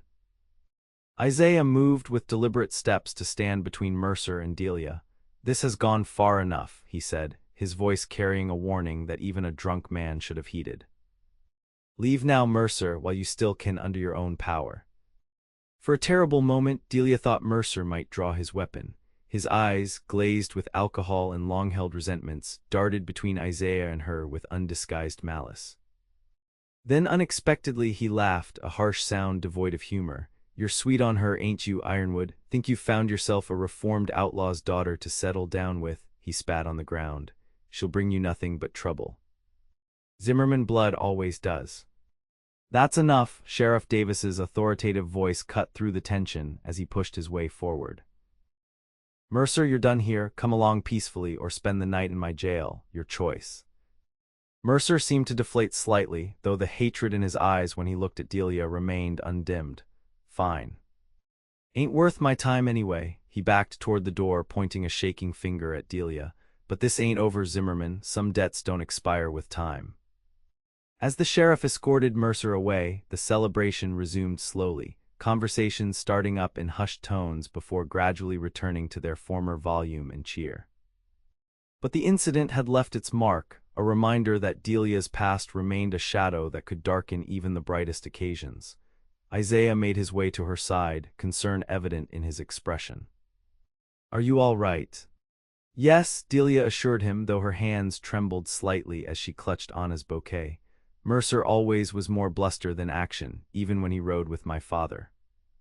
"He rode with your father?" Isaiah's eyebrows rose. "You never mentioned that." "There are many things I haven't mentioned," Delia said quietly. "Many parts of that life I've tried to forget." Isaiah's gaze was steady. "Perhaps someday you'll feel safe enough to tell me all of it." "But not tonight," he gently took her elbow. "Tonight is for celebration, not old ghosts." Gratitude washed through Delia at his understanding. Without another word about Mercer or her past, Isaiah led her back to the dancing, seamlessly reintegrating her into the festivities as if the interruption had never occurred. Yet as the night continued, Mercer's parting words echoed in Delia's mind. Some debts don't expire with time. She couldn't shake the feeling that his appearance marked not an end but a beginning, that the peace she had found at the broken spur might prove as fragile as spring ice on a sun-warmed pond. The week following Anna's wedding brought a new rhythm to the broken spur. With the bride and groom departed for a honeymoon visit to Denver, the household settled into a quieter routine. Delia found herself uncertain of her position now that the wedding preparations were complete, despite Charlotte's assurances that she was welcome to stay. "We've grown too accustomed to your presence to let you go so easily," Charlotte had said when Delia broached the subject. "Besides, Anna will need help establishing her household when they return. Who better than you to assist her?" The offer was generous, yet Delia sensed it was also temporary, a gracious extension rather than a permanent arrangement. If she were to truly make a life in Clearwater, she would need to establish herself independently of the Cartwrights' charity. These thoughts occupied her mind as she rode to town with Isaiah 3 days after the wedding, ostensibly to mail letters for Charlotte, but also to purchase some personal items Delia required. The incident with Mercer at the wedding had done little to dampen Isaiah's willingness to be seen with her publicly, a fact that touched her deeply. "Penny for your thoughts?" Isaiah asked as they approached Clearwater's main street. Delia smiled at the familiar expression. "I'm not certain they're worth that much, just considering future plans." "Anything specific?" His tone was carefully casual, but she could hear the underlying interest. "I can't remain the Cartwrights' charity project forever," she replied honestly. "I need to establish myself somehow, find regular work, perhaps a place of my own." Isaiah nodded thoughtfully. "You have options. Your skill with a needle is well known after Anna's wedding. Several ladies commented on the quality of your work." "Perhaps," Delia acknowledged, "though I'm not certain how many would actually patronize a Zimmerman, regardless of my skills." They dismounted outside the general store, tethering their horses to the hitching post. Isaiah turned to face her, his expression serious. "Don't underestimate the power of time and consistent character, Delia. Yes, some will never see past your name, but others, more than you might think, are willing to judge you on your own merits." His faith in humanity's capacity for fairness was endearing, if somewhat more optimistic than Delia's experience warranted. Still, she found herself wanting to believe him, to imagine a future where her family's legacy didn't define her every interaction. They completed their errands efficiently, enduring the expected mix of reactions from townsfolk, some friendly, others coolly civil, a few openly hostile. As they emerged from the post office, their last stop, Abigail Pierce hailed them from the mercantile doorway. "Isaiah, Miss Zimmerman, a moment of your time, please." They crossed to the store, where Abigail ushered them inside with unusual urgency. "I've been hoping to catch you," she said, leading them to the counter. "I have a proposition for you, Miss Zimmerman." Intrigued, Delia glanced at Isaiah, who appeared equally curious. "What sort of proposition, Miss Pierce?" "A business one," Abigail replied briskly. "As you may know, I've been operating this store alone since my sister returned east last year." It's becoming too much for me to manage everything: accounts, ordering, customer service, and the sewing and alterations that many customers request. She gestured to a small alcove at the back of the store, where a sewing machine sat beside shelves of fabric and notions. I need a partner, someone with a good head for figures and skilled hands for detailed work. Her eyes fixed on Delia. Someone exactly like you. Delia stared at the older woman, momentarily speechless. Of all the possibilities she had considered for her future, a business partnership in Clearwater's mercantile had never figured among them. "Miss Pierce," she began carefully, "that's an extraordinarily generous offer. But you must realize that my association might damage your business rather than help it." Abigail waved away the objection. "Nonsense. For every person who might object, there are 3 who were impressed by your work on Anna Cartwright's wedding ensemble." Besides, her expression softened slightly, "I've always believed in judging people by their actions, not their names or histories. Your conduct since arriving in Clearwater has been exemplary." Delia looked to Isaiah, who made no attempt to hide his pleased smile. "It's a fine opportunity," he commented, "and Miss Pierce is well respected in town. Her endorsement would go a long way toward establishing your own standing." "I don't expect an answer immediately," Abigail added. "Take some time to consider, but do know that the offer is genuine, and I would be delighted to have you as my business partner." Still somewhat stunned, Delia thanked Abigail for her consideration and promised a response within the week. As they left the mercantile, she found herself viewing Clearwater's dusty Main Street with new eyes, seeing possibility where before she had seen only temporary refuge. "She's serious, isn't she?" Delia mused as they collected their horses. "Abigail Pierce doesn't make offers she doesn't mean," Isaiah confirmed. "She's shrewd but fair in her business dealings. If she sees value in a partnership with you, it's because she genuinely believes it would benefit her store." "A business partnership," Delia repeated, the concept still settling in her mind. "A legitimate place in the community." Isaiah helped her mount, his hands lingering at her waist slightly longer than necessary. "Is that so hard to imagine?" "After the past 3 years, yes," Delia gathered Penny's reins. "I've grown accustomed to living on the margins, Isaiah. The possibility of belonging somewhere, of building something lasting, is both exhilarating and terrifying." They rode in companionable silence for a time, each lost in thought. When they reached the creek that marked the halfway point to the broken spur, Isaiah suggested they stop to rest the horses and enjoy the mild afternoon. They dismounted near a stand of cottonwoods, the dappled shade offering relief from the sun. Isaiah spread his coat on the ground, gesturing for Delia to sit while he fetched a canteen of water from his saddlebag.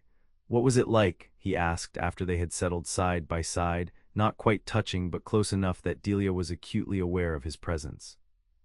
"Growing up as Isaiah Zimmerman's daughter." The question, though gently posed, caught her off guard. They had carefully avoided direct discussions of her past until now. "It was complicated," she answered slowly. "My father wasn't always an outlaw, you know. He was a legitimate rancher once, with land in Colorado. My brothers and I had a normal childhood, more or less." "What changed?" Delia sighed, memories surfacing that she had long tried to suppress. "The usual story: bad investments, drought years, mounting debts. My mother died when I was 12, and something in my father seemed to break. He started drinking, making questionable friends." She plucked a blade of grass, twisting it between her fingers. "By the time I was 16, the ranch was gone, and we were living on the wrong side of the law." Isaiah listened without judgment, his expression thoughtful. "And you went along with it." "What choice did I have? I was a girl with no money, no relatives to turn to. My brothers followed my father into his new business, and I kept house in whatever temporary lodgings we found. I cooked their meals, mended their clothes, and pretended not to know where the money came from." She looked up at him, needing him to understand. "I never participated in the robberies, never handled stolen money knowingly. But I didn't stop them either, which makes me complicit in its own way." "You were a child, Delia, dependent on your only family." "I was 18 when they died," she countered, "old enough to have made different choices." Isaiah considered this, and what happened after the shootout? Delia's mouth tightened at the memory. "I wasn't there when it happened." I was in town buying supplies. By the time I returned to our camp, it was over, my father and brothers dead, the posse gone with their bodies. The pain, though dulled by time, still caught in her throat. I buried what personal effects I could find, took what money I had, and ran. The papers painted me as an accomplice, though there was never any evidence, just assumptions based on my name. So you've been running for 3 years, Isaiah concluded. Changing locations whenever someone recognized you. Delia nodded. Until Clearwater, until the Cartwrights, until you. The simple statement hung between them, weighted with everything they had not yet said to each other. Isaiah's gaze held hers, the afternoon sun catching golden flecks in his brown eyes. I'm glad you stopped running, he said softly, and I hope Abigail's offer gives you reason to stop permanently. Delia felt something shift between them, a barrier dissolving, a distance closing. There might be other reasons to consider staying, she admitted, heart pounding at her own boldness. Isaiah smiled, the expression transforming his face with warmth that reached his eyes. I was hoping you might say that. He leaned closer, his intention clear in the way his gaze dropped to her lips. Delia had been kissed before, awkward, fumbling encounters with boys her age before her family's fall from grace, but never with the deliberate intent she saw in Isaiah's approach. Never by a man who knew her past and wanted her anyway. Their lips met gently at first, a question rather than a demand. When she responded, the kiss deepened, his hand coming up to cradle her cheek with surprising tenderness. It was a moment suspended in time, the whisper of cottonwood leaves overhead, the distant gurgle of the creek, and the revelation of connection after years of careful isolation. When they parted, Isaiah rested his forehead against hers, his breath warm against her skin. I've been wanting to do that since you first arrived at the Broken Spur, he confessed. Delia laughed softly. Even when I was guarded and suspicious of everyone, including you. Especially then, his thumb traced the curve of her cheek. You reminded me of a wild Mustang, beautiful, proud, and unwilling to be caught unless it was on your own terms. The comparison startled a genuine laugh from Delia. I'm not certain if that's flattering or slightly insulting. Isaiah grinned, entirely flattering, I assure you. His expression grew more serious. Delia, I know it's too soon for grand declarations or promises. We're both still finding our footing in this, whatever this is between us, but I want you to know that I see a future here, with the Cartwrights' partnership with Clearwater, with you, that I haven't allowed myself to imagine in a very long time. The honesty in his words touched her deeply. I'm beginning to see it too, she admitted, though I'm still afraid to trust it completely. That's fair, he took her hand, his calloused fingers entwining with hers. We can build it slowly, day by day, until it feels solid enough to stand on. The promise in those simple words of patience, of shared effort, of time given freely, was more precious to Delia than any passionate declaration could have been. For the first time in years, she allowed herself to believe that her future might hold more than survival, that it might include joy, purpose, and love with a man who saw her clearly and valued what he saw. As they rode back to the Broken Spur, the landscape seemed somehow brighter, the possibilities more expansive. Delia found herself contemplating Abigail's offer not as a desperate lifeline but as a genuine opportunity to build something lasting, a legitimate business, a place in the community, and perhaps, with time, a home with the thoughtful man riding beside her. It wasn't certainty, the shadow of her past remained and obstacles undoubtedly lay ahead. But it was hope, fragile, precious hope that had somehow taken root in soil she had thought permanently barren, and for now, that was enough. Lloyd Mercer nursed his whiskey in the corner of Clearwater's saloon, his bloodshot eyes fixed on the batwing doors as if expecting someone. 3 days of steady drinking had done nothing to dull his resentment over the wedding incident, being publicly escorted away by the sheriff, while Delia Zimmerman remained, celebrated and protected by the town's most prominent family. The humiliation burned like acid in his gut, compounded by the Miller Ranch's decision to terminate his employment following his drunken behavior. Now he was effectively jobless, his meager savings dwindling with each glass of rot-gut whiskey. And it was all her fault, the Zimmerman girl who should have been running scared but instead was building a respectable life while he scrambled for crumbs. The injustice of it was intolerable. The saloon doors swung open, admitting 2 travelers dusty from the trail. Mercer straightened slightly, recognition flashing across his face as the men approached the bar. He waited until they had secured drinks before approaching, his movements deliberate despite his intoxication. "Tanner, Walsh," he nodded to each man in turn. "Long time no see." The taller of the two, Tanner, squinted at him before recognition dawned. "Mercer, I'll be damned, didn't expect to find you in this backwater." "Work brought me here," Mercer replied vaguely. "What about you boys? Last I heard, you were operating down Colorado way." Walsh, a stocky man with a scar bisecting his left eyebrow, shrugged. "Territory got hot, thought we'd try our luck further north for a spell." His eyes narrowed suspiciously. "You ain't working with the law these days, are you?" Mercer laughed, the sound bitter. "Do I look like I'm friendly with lawmen? No, boys, I'm as outside the law as ever." He leaned closer, lowering his voice. "In fact, I might have information that would interest you, particularly given your old association with Isaiah Zimmerman." The men exchanged glances, suddenly more attentive.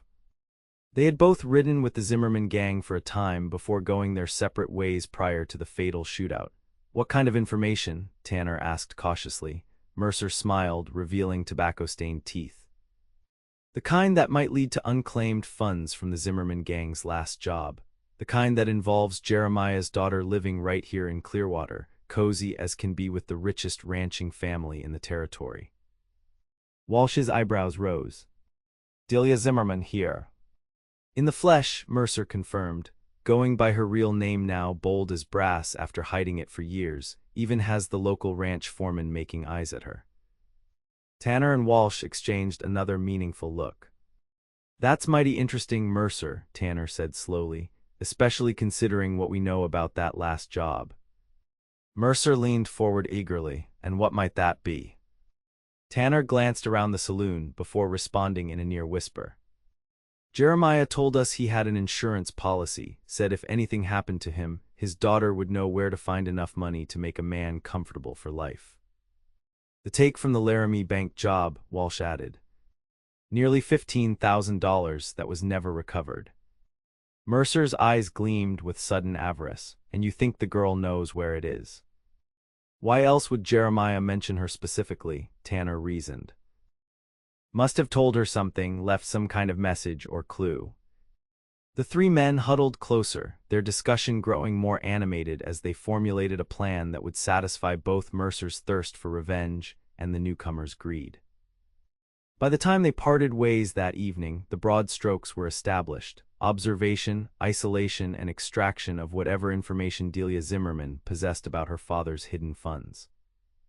What none of them considered was the possibility that Jeremiah Zimmerman's insurance policy might have had nothing to do with money at all, or that his daughter might have resources of her own that had nothing to do with stolen cash. Resources like a community that had come to value her for herself, and a man who would risk everything to keep her safe. The following week brought significant changes to Delia's circumstances. After careful consideration and lengthy discussions with both the Cartwrights and Isaiah, she accepted Abigail Pierce's business proposition. The arrangement included not only partnership in the store but also lodging, a small but comfortable apartment above the mercantile that had previously belonged to Abigail's sister. "It makes perfect sense," Charlotte had said when Delia announced her decision, "though we'll miss having you here at the ranch." "It's not so very far," Delia reminded her. "And this way I'll be establishing myself independently while still being close enough to help when Anna returns." Thomas Cartwright had nodded approvingly. "Building something of your own is important. And a business partnership with Abigail Pierce will go a long way towards cementing your place in the community." Isaiah had said little during the family discussion, but his eyes had conveyed both pride in her decision and a hint of disappointment at the increased distance it would place between them. Later, when they walked alone in the evening coolness, he had expressed both sentiments more directly. "I'm proud of you for taking this step," he'd said, his hand warm around hers, "though I'll miss seeing you every day." "Clearwater is hardly a metropolis," Delia had reminded him with a smile. "I suspect you'll find reasons to visit the mercantile regularly." "Count on it," he'd promised, sealing the assurance with a kiss that left her breathless. Now, as Isaiah helped her transport her meager belongings to her new quarters above the mercantile, Delia found herself experiencing an unfamiliar emotion, anticipation untainted by dread. For the first time in years, she was moving towards something rather than away from something. The apartment was simple but welcoming, a combined sitting room and kitchen, a small bedroom with a window overlooking Main Street, and luxury of luxuries, a private bathroom with an actual bathtub. Abigail had arranged for fresh flowers on the small dining table and stocked the cupboards with basic provisions. "It's perfect," Delia said, turning in a slow circle to take in the space that was now hers. "I can't remember the last time I had a place that felt truly mine." Isaiah set down the last of her trunks, watching her with a soft expression. "You deserve it, a place of your own, work that uses your talents, a community that's beginning to see your worth." "Not everyone," Delia reminded him, thinking of the mixed reception she still received from some townsfolk. "But enough to make it feel possible." Isaiah moved closer, taking her hands in his. "More than possible, inevitable if you ask me. You're building something here, Delia Zimmerman, something lasting." The conviction in his voice made her smile. "Your optimism is contagious, Isaiah Ironwood." "Not optimism, experience." He tucked a strand of hair behind her ear, his touch lingering against her cheek. "I've seen how people respond to consistency and integrity. Keep doing what you're doing, and even the most skeptical will come around eventually.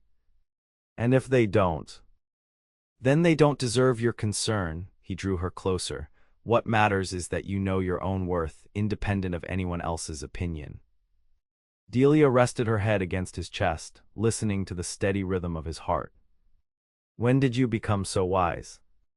Isaiah chuckled, the sound reverberating under her ear. "Wisdom born of mistakes, mostly. I spent too many years letting the past dictate my future. Watching you face your shadows has inspired me to do the same." The quiet admission touched her deeply.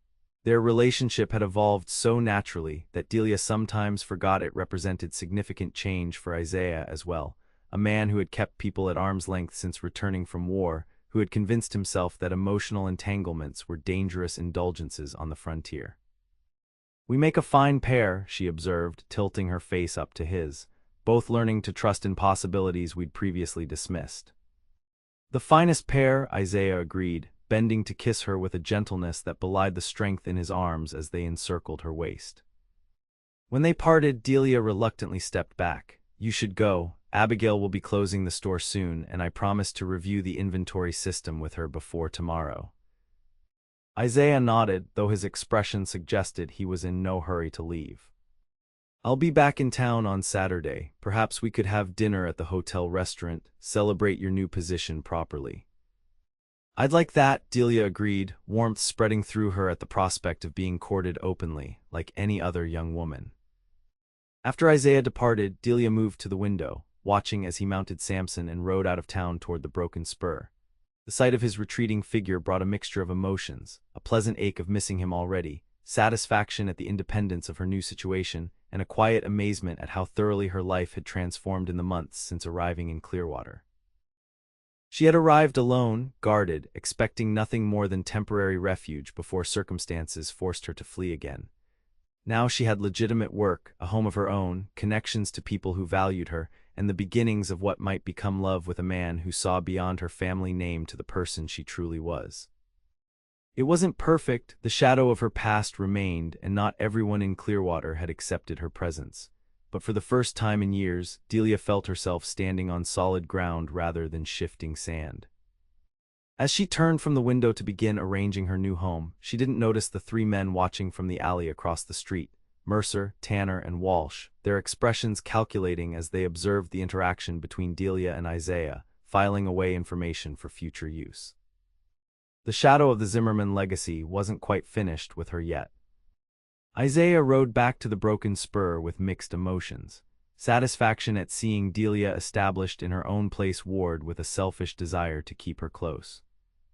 The rational part of him recognized that this separation was necessary, that they both needed to establish independent lives before they could truly build something together.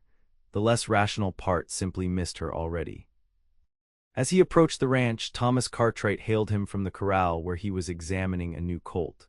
"How's our Miss Zimmerman settling in?" the older man asked as Isaiah dismounted. "Well enough," Isaiah replied, joining Thomas at the fence. "The apartment suits her, and she seems eager to begin working with Abigail tomorrow." Thomas nodded thoughtfully. "Good.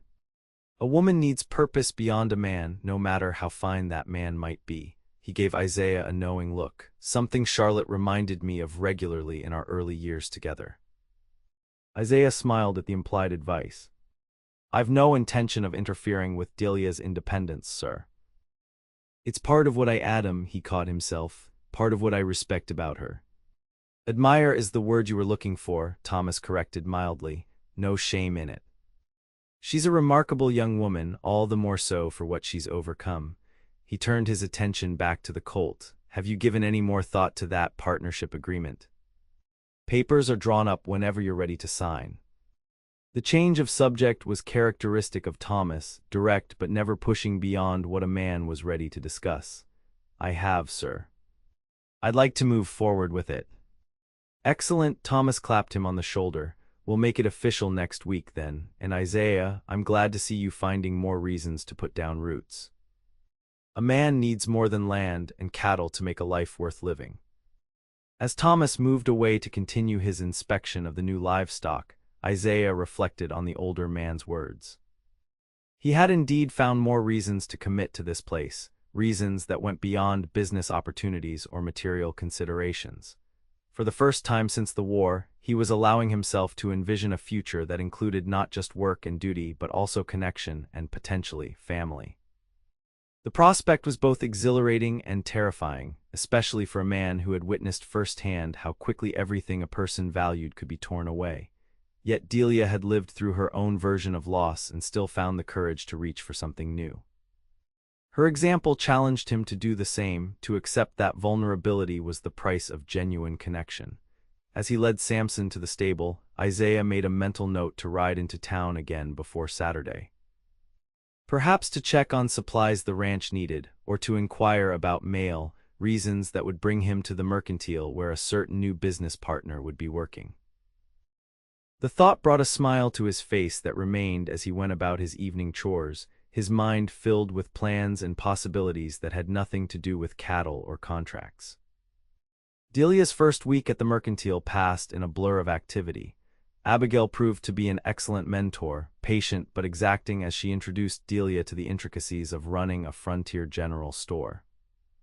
There were accounts to learn, supplier relationships to understand, and the specific preferences of regular customers to memorize.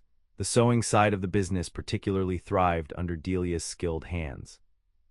Word of her work on Anna's wedding ensemble had spread, and several of Clearwater's more prominent women brought projects to her, alterations, repairs, and even commissions for new garments.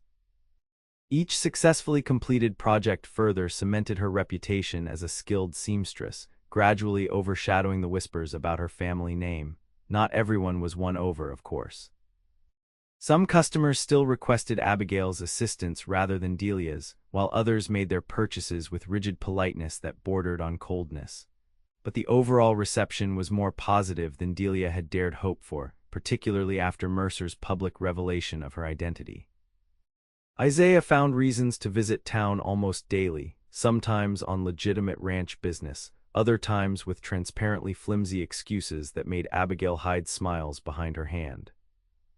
His courtship, conducted in full view of the community, was both traditional and revolutionary, traditional in its respectful progression, revolutionary in its defiance of those who thought a Zimmerman unworthy of such attention. Their Saturday dinner at the hotel restaurant represented a significant step, the first time they had appeared together socially in a setting that wasn't tied to Cartwright family events. Delia wore her best dress, a deep blue that highlighted her eyes, and arranged her honey blonde hair in a style more elaborate than her usual practical knot. Isaiah arrived promptly at 7, looking uncommonly handsome in a clean suit, his dark hair neatly combed and his face freshly shaved. The appreciative gleam in his eyes when he saw her sent warmth spreading through Delia's chest. "You look beautiful," he said simply, offering his arm. "Thank you." Delia accepted the compliment with a smile. "You clean up rather well yourself, Mr. Ironwood." The hotel dining room was Clearwater's closest approximation of fine dining, with white tablecloths, actual napkins, and a menu that extended beyond the standard fare of the town's cafe. Several other diners were already seated when they entered, and Delia felt the familiar weight of curious eyes as Isaiah escorted her to a table near the window. "Ignore them," Isaiah murmured as he held her chair. "They'll find something else to gossip about eventually." Delia arranged her skirts, consciously straightening her shoulders. "I'm getting better at it. Besides, not all the looks are hostile. Mrs. Wheeler, the pastor's wife, actually smiled at me." Isaiah grinned as he took his seat. "Progress. Next thing you know, she'll be inviting you to join the church quilting circle." "Let's not get carried away," Delia laughed. The evening progressed pleasantly, their conversation flowing easily from Delia's experiences at the mercantile to Isaiah's increased responsibilities as he prepared to sign the partnership agreement with the Cartwrights. They discovered shared tastes in literature, similar views on many political topics, and a mutual appreciation for the simple pleasures of frontier life despite its hardships. "I signed the partnership papers yesterday," Isaiah revealed over dessert, a surprisingly decent apple pie that reminded Delia of her mother's recipe. "It's official now. I'm a junior partner in the Broken Spur." "Isaiah, that's wonderful." Delia reached across the table to squeeze his hand. "I'm so pleased for you. You've earned this opportunity." "Thank you," his fingers entwined with hers. "It feels right, committing to this place, this future." His eyes held hers meaningfully, especially now. The implication behind his words sent a pleasant flutter through Delia's chest. They hadn't spoken explicitly about long-term plans together, both tacitly agreeing to let their relationship develop naturally. But the direction was clear in 100 small ways: the frequency of his visits, the increasingly tender nature of their partings, the way they both spoke of future events with the assumption that they would experience them together. As they walked back to the mercantile after dinner, Isaiah's arm around her waist in a gesture that was both protective and possessive, Delia found herself contemplating possibilities that would have seemed laughable mere months ago. A shared life, a home of their own, perhaps even children someday, normal dreams that had once seemed forever beyond the reach of Jeremiah Zimmerman's daughter. "What are you thinking about?" Isaiah asked as they paused outside the mercantile's side entrance that led to her apartment. "The future," Delia admitted. "How different it looks now compared to when I first arrived in Clearwater." Isaiah turned to face her, his hands resting lightly on her waist. "Different in good ways, I hope." "The best ways," she smiled up at him, allowing herself the luxury of openness. "I never expected to find a place I could belong again. Or people who would see beyond my name." "People who see you," Isaiah corrected gently. "The real you, not the name or the history." His expression grew more serious. "I see you, Delia Zimmerman. And I count myself fortunate for it." He bent to kiss her, a kiss that conveyed everything they hadn't yet put into words: tenderness, admiration, and the deepening emotion that both recognized but had not named. Delia responded in kind, her arms sliding around his neck as she allowed herself to lean into the promise of his embrace. Neither noticed the figure watching from the shadows across the street, Lloyd Mercer, his expression twisted with malice as he observed the couple's intimate moment. When they finally parted and Delia let herself into the building, Isaiah waiting until she was safely inside before departing, Mercer slipped away into the darkness. His time for observation was complete. Now came the next phase of the plan. Sunday morning dawned clear and cool, the first hint of autumn crispness in the air. Delia dressed for church with particular care, knowing that her appearance at services represented another step in establishing her legitimate place in the community. Abigail would accompany her, providing the social buffer of respectability that the older woman's presence conveyed. The mercantile was closed on Sundays, but Delia descended to the store briefly to retrieve a shawl she had left behind the previous evening. The quiet emptiness of the normally busy space felt almost reverent, dust motes dancing in the sunlight that streamed through the front windows. As she located her shawl draped over the back of a chair in the sewing alcove, a noise from the storeroom at the rear of the building caught her attention. Frowning, Delia moved toward the sound. Perhaps Abigail had come down early to check inventory before church. "Abigail," she called softly, "are you back there?" When no answer came, Delia hesitated. The mercantile held valuable goods and break-ins weren't unheard of, even in relatively peaceful Clearwater. Caution suggested she should leave immediately and find the sheriff. But curiosity and concern for Abigail's property prompted her to investigate further. She moved quietly toward the storeroom, picking up a heavy brass paperweight from the counter as she passed. The door stood slightly ajar, though Delia was certain Abigail had locked it the previous evening, as was their routine. Pushing the door open wider, Delia peered into the dimly lit space. "Hello, is someone?" A hand clamped over her mouth from behind, cutting off her words. An arm like iron banded around her waist, lifting her off her feet as she instinctively struggled. "Hello, Delia," Lloyd Mercer's voice hissed in her ear. "We've been waiting for you." Terror flooded through her as two more men emerged from the shadows of the storeroom, strangers with hard eyes and harder expressions. One quickly bound her wrists while the other produced a cloth that was forced between her teeth and tied behind her head. "Don't make this harder than it needs to be," the taller of the two strangers advised as Delia continued to struggle. "We just want to have a conversation about your father's legacy." Confusion momentarily overrode Delia's fear. Her father's legacy, what could they possibly mean? "Bring her," Mercer ordered. "The wagon's out back." Understanding their intent to remove her from the mercantile, Delia renewed her efforts to break free, knowing that once they took her elsewhere, her chances of rescue would diminish significantly. She managed to kick over a stack of crates, sending them crashing to the floor with a noise that seemed deafening in the Sunday morning quiet. "Damn it," the shorter man snarled. "Knock her out if you have to, but get her to the wagon now." A sharp blow to the side of her head sent pain exploding behind Delia's eyes. The world tilted and darkened at the edges as she was roughly hoisted over someone's shoulder. Her last conscious thought before blackness claimed her was of Isaiah, of the warmth in his eyes the previous evening, and the terrible knowledge that he might never know what had happened to her. Isaiah arrived at the church earlier than usual, hoping to speak with Delia before the service began. The partnership with the Cartwrights had included a small parcel of land on the eastern edge of the ranch, land that Isaiah had been considering as the site for a home of his own. He wanted to show Delia the location, to gauge her reaction to the possibilities it represented.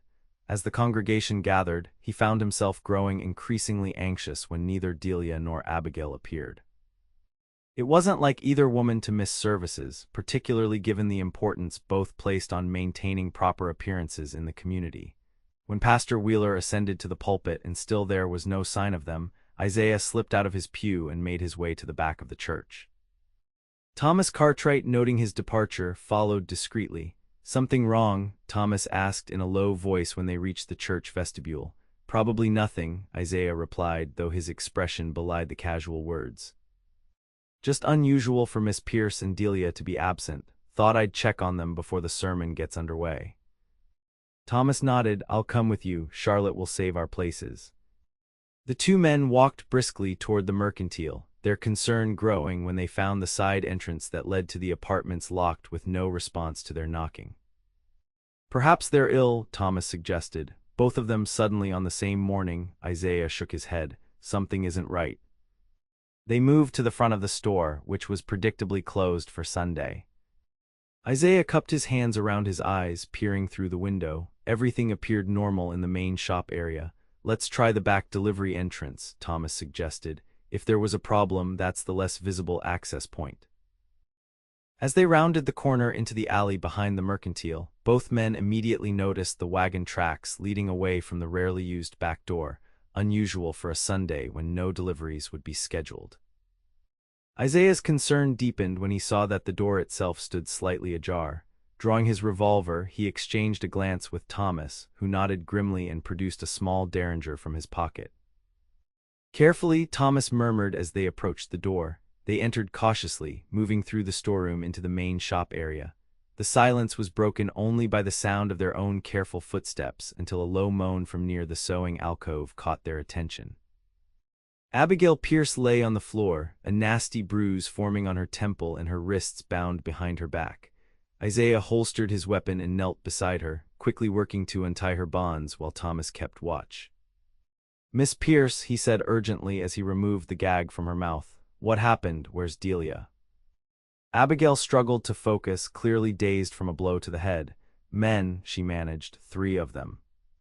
Waiting when I came down, she winced as Isaiah helped her to a sitting position, asked about Delia, about her father's money.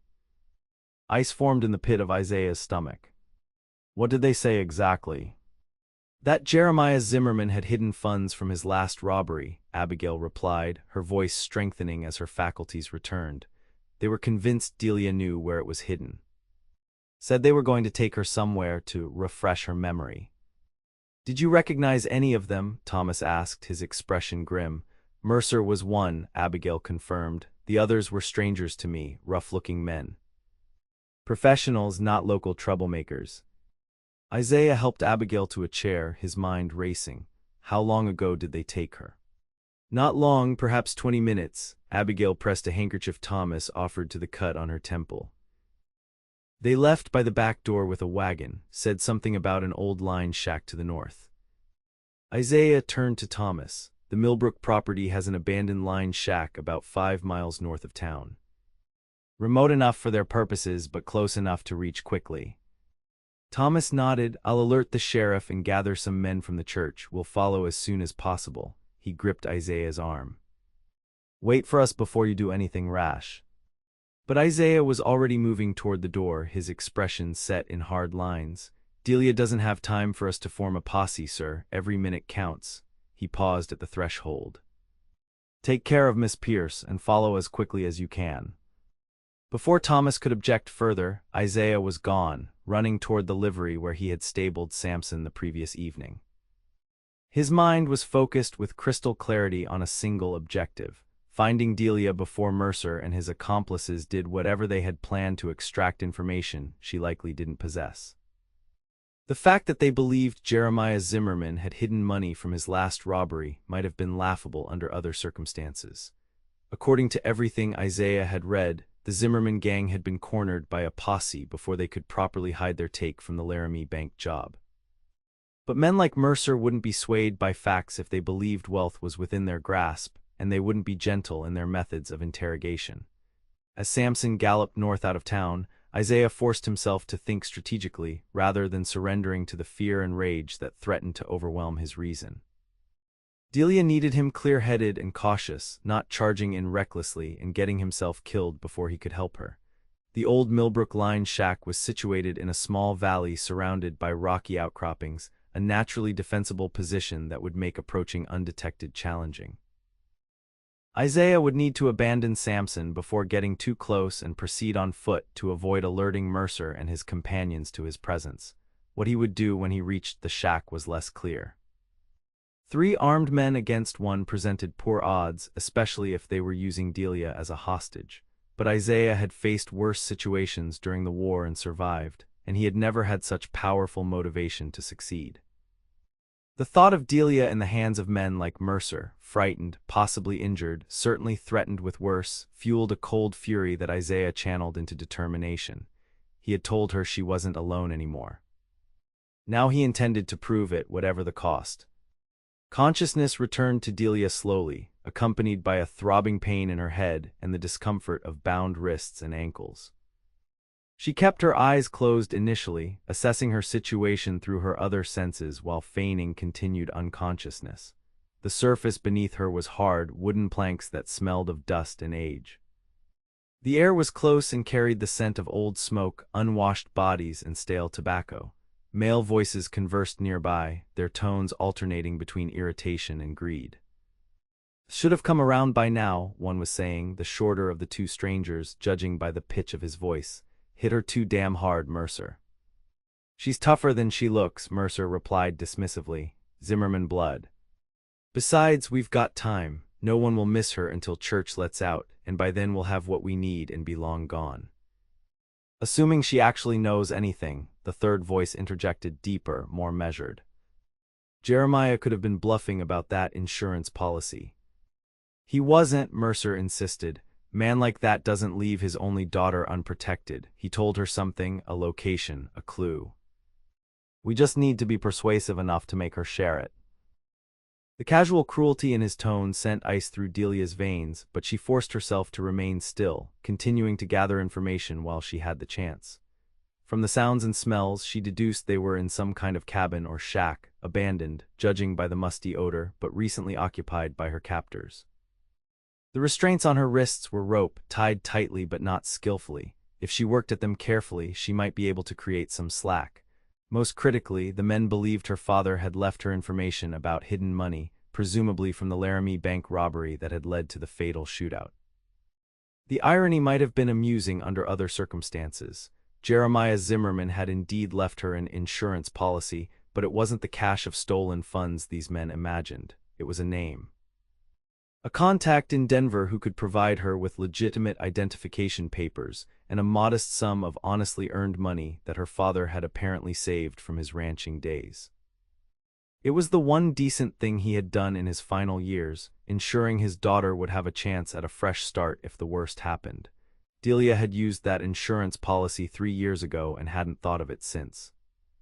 There was no hidden treasure, no secret location of stolen funds. But convincing Mercer and his companions of that fact would be nearly impossible, particularly given their obvious investment in the fantasy they had constructed.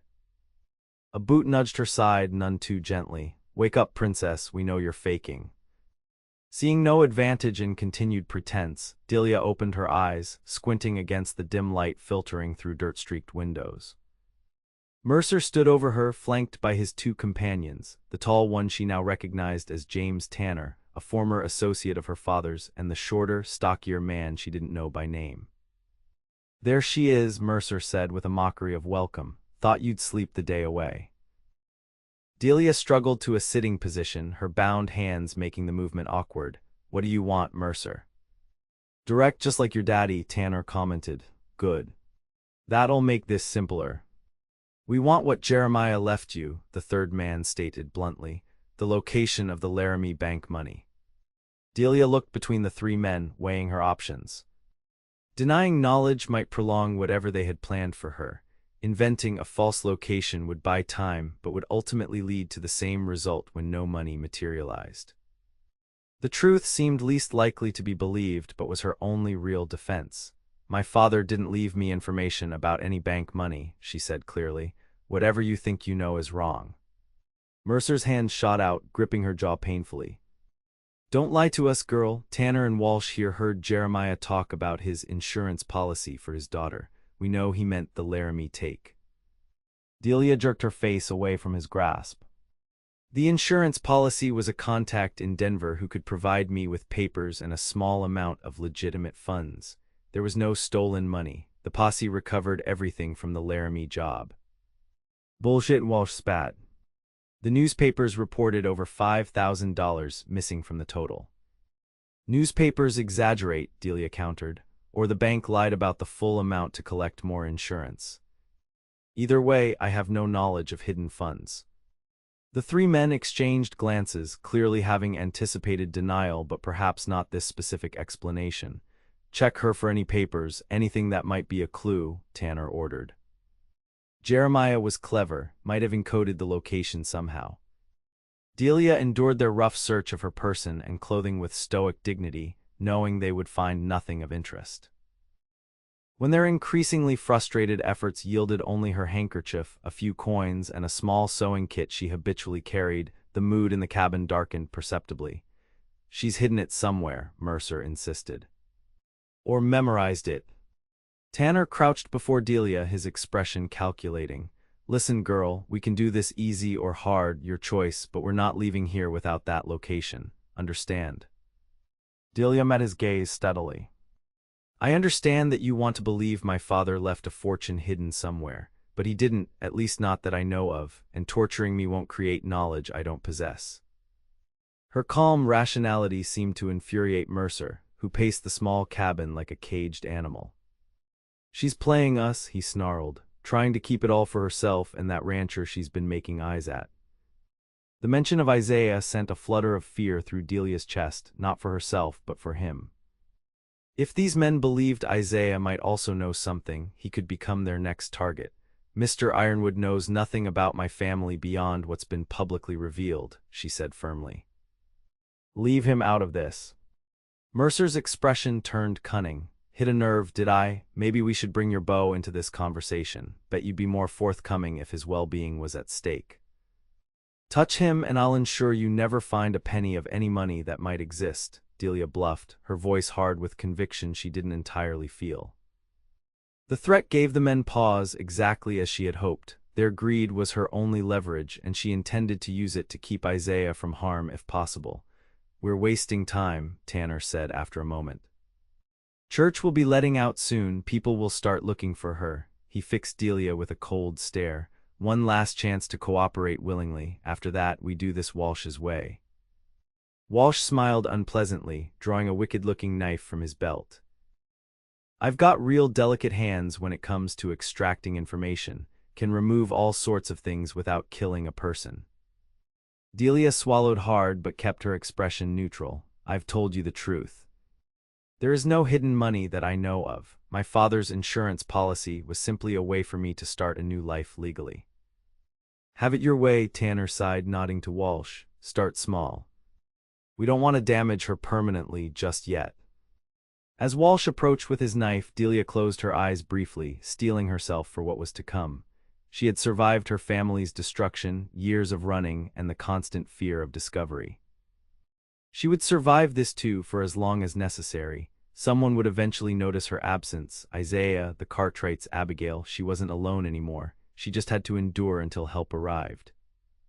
The Millbrook Line shack came into view just as Isaiah had remembered it, a dilapidated structure nestled against a rocky hillside, with a small corral and lean-to stable attached. The wagon Mercer and his accomplices had used was visible beside the cabin, and thin smoke rose from the chimney despite the mild weather. Isaiah left Samson concealed in a stand of pines several hundred yards away, securing him loosely in case the horse needed to move in response to predators or other threats. Checking his revolver and the knife in his boot, he began a careful approach, using the natural contours of the land to remain hidden from view. As he drew closer, voices became audible from within the cabin, male voices, their tones harsh and demanding. Then, cutting through them, a female voice that sent relief and rage coursing through him simultaneously.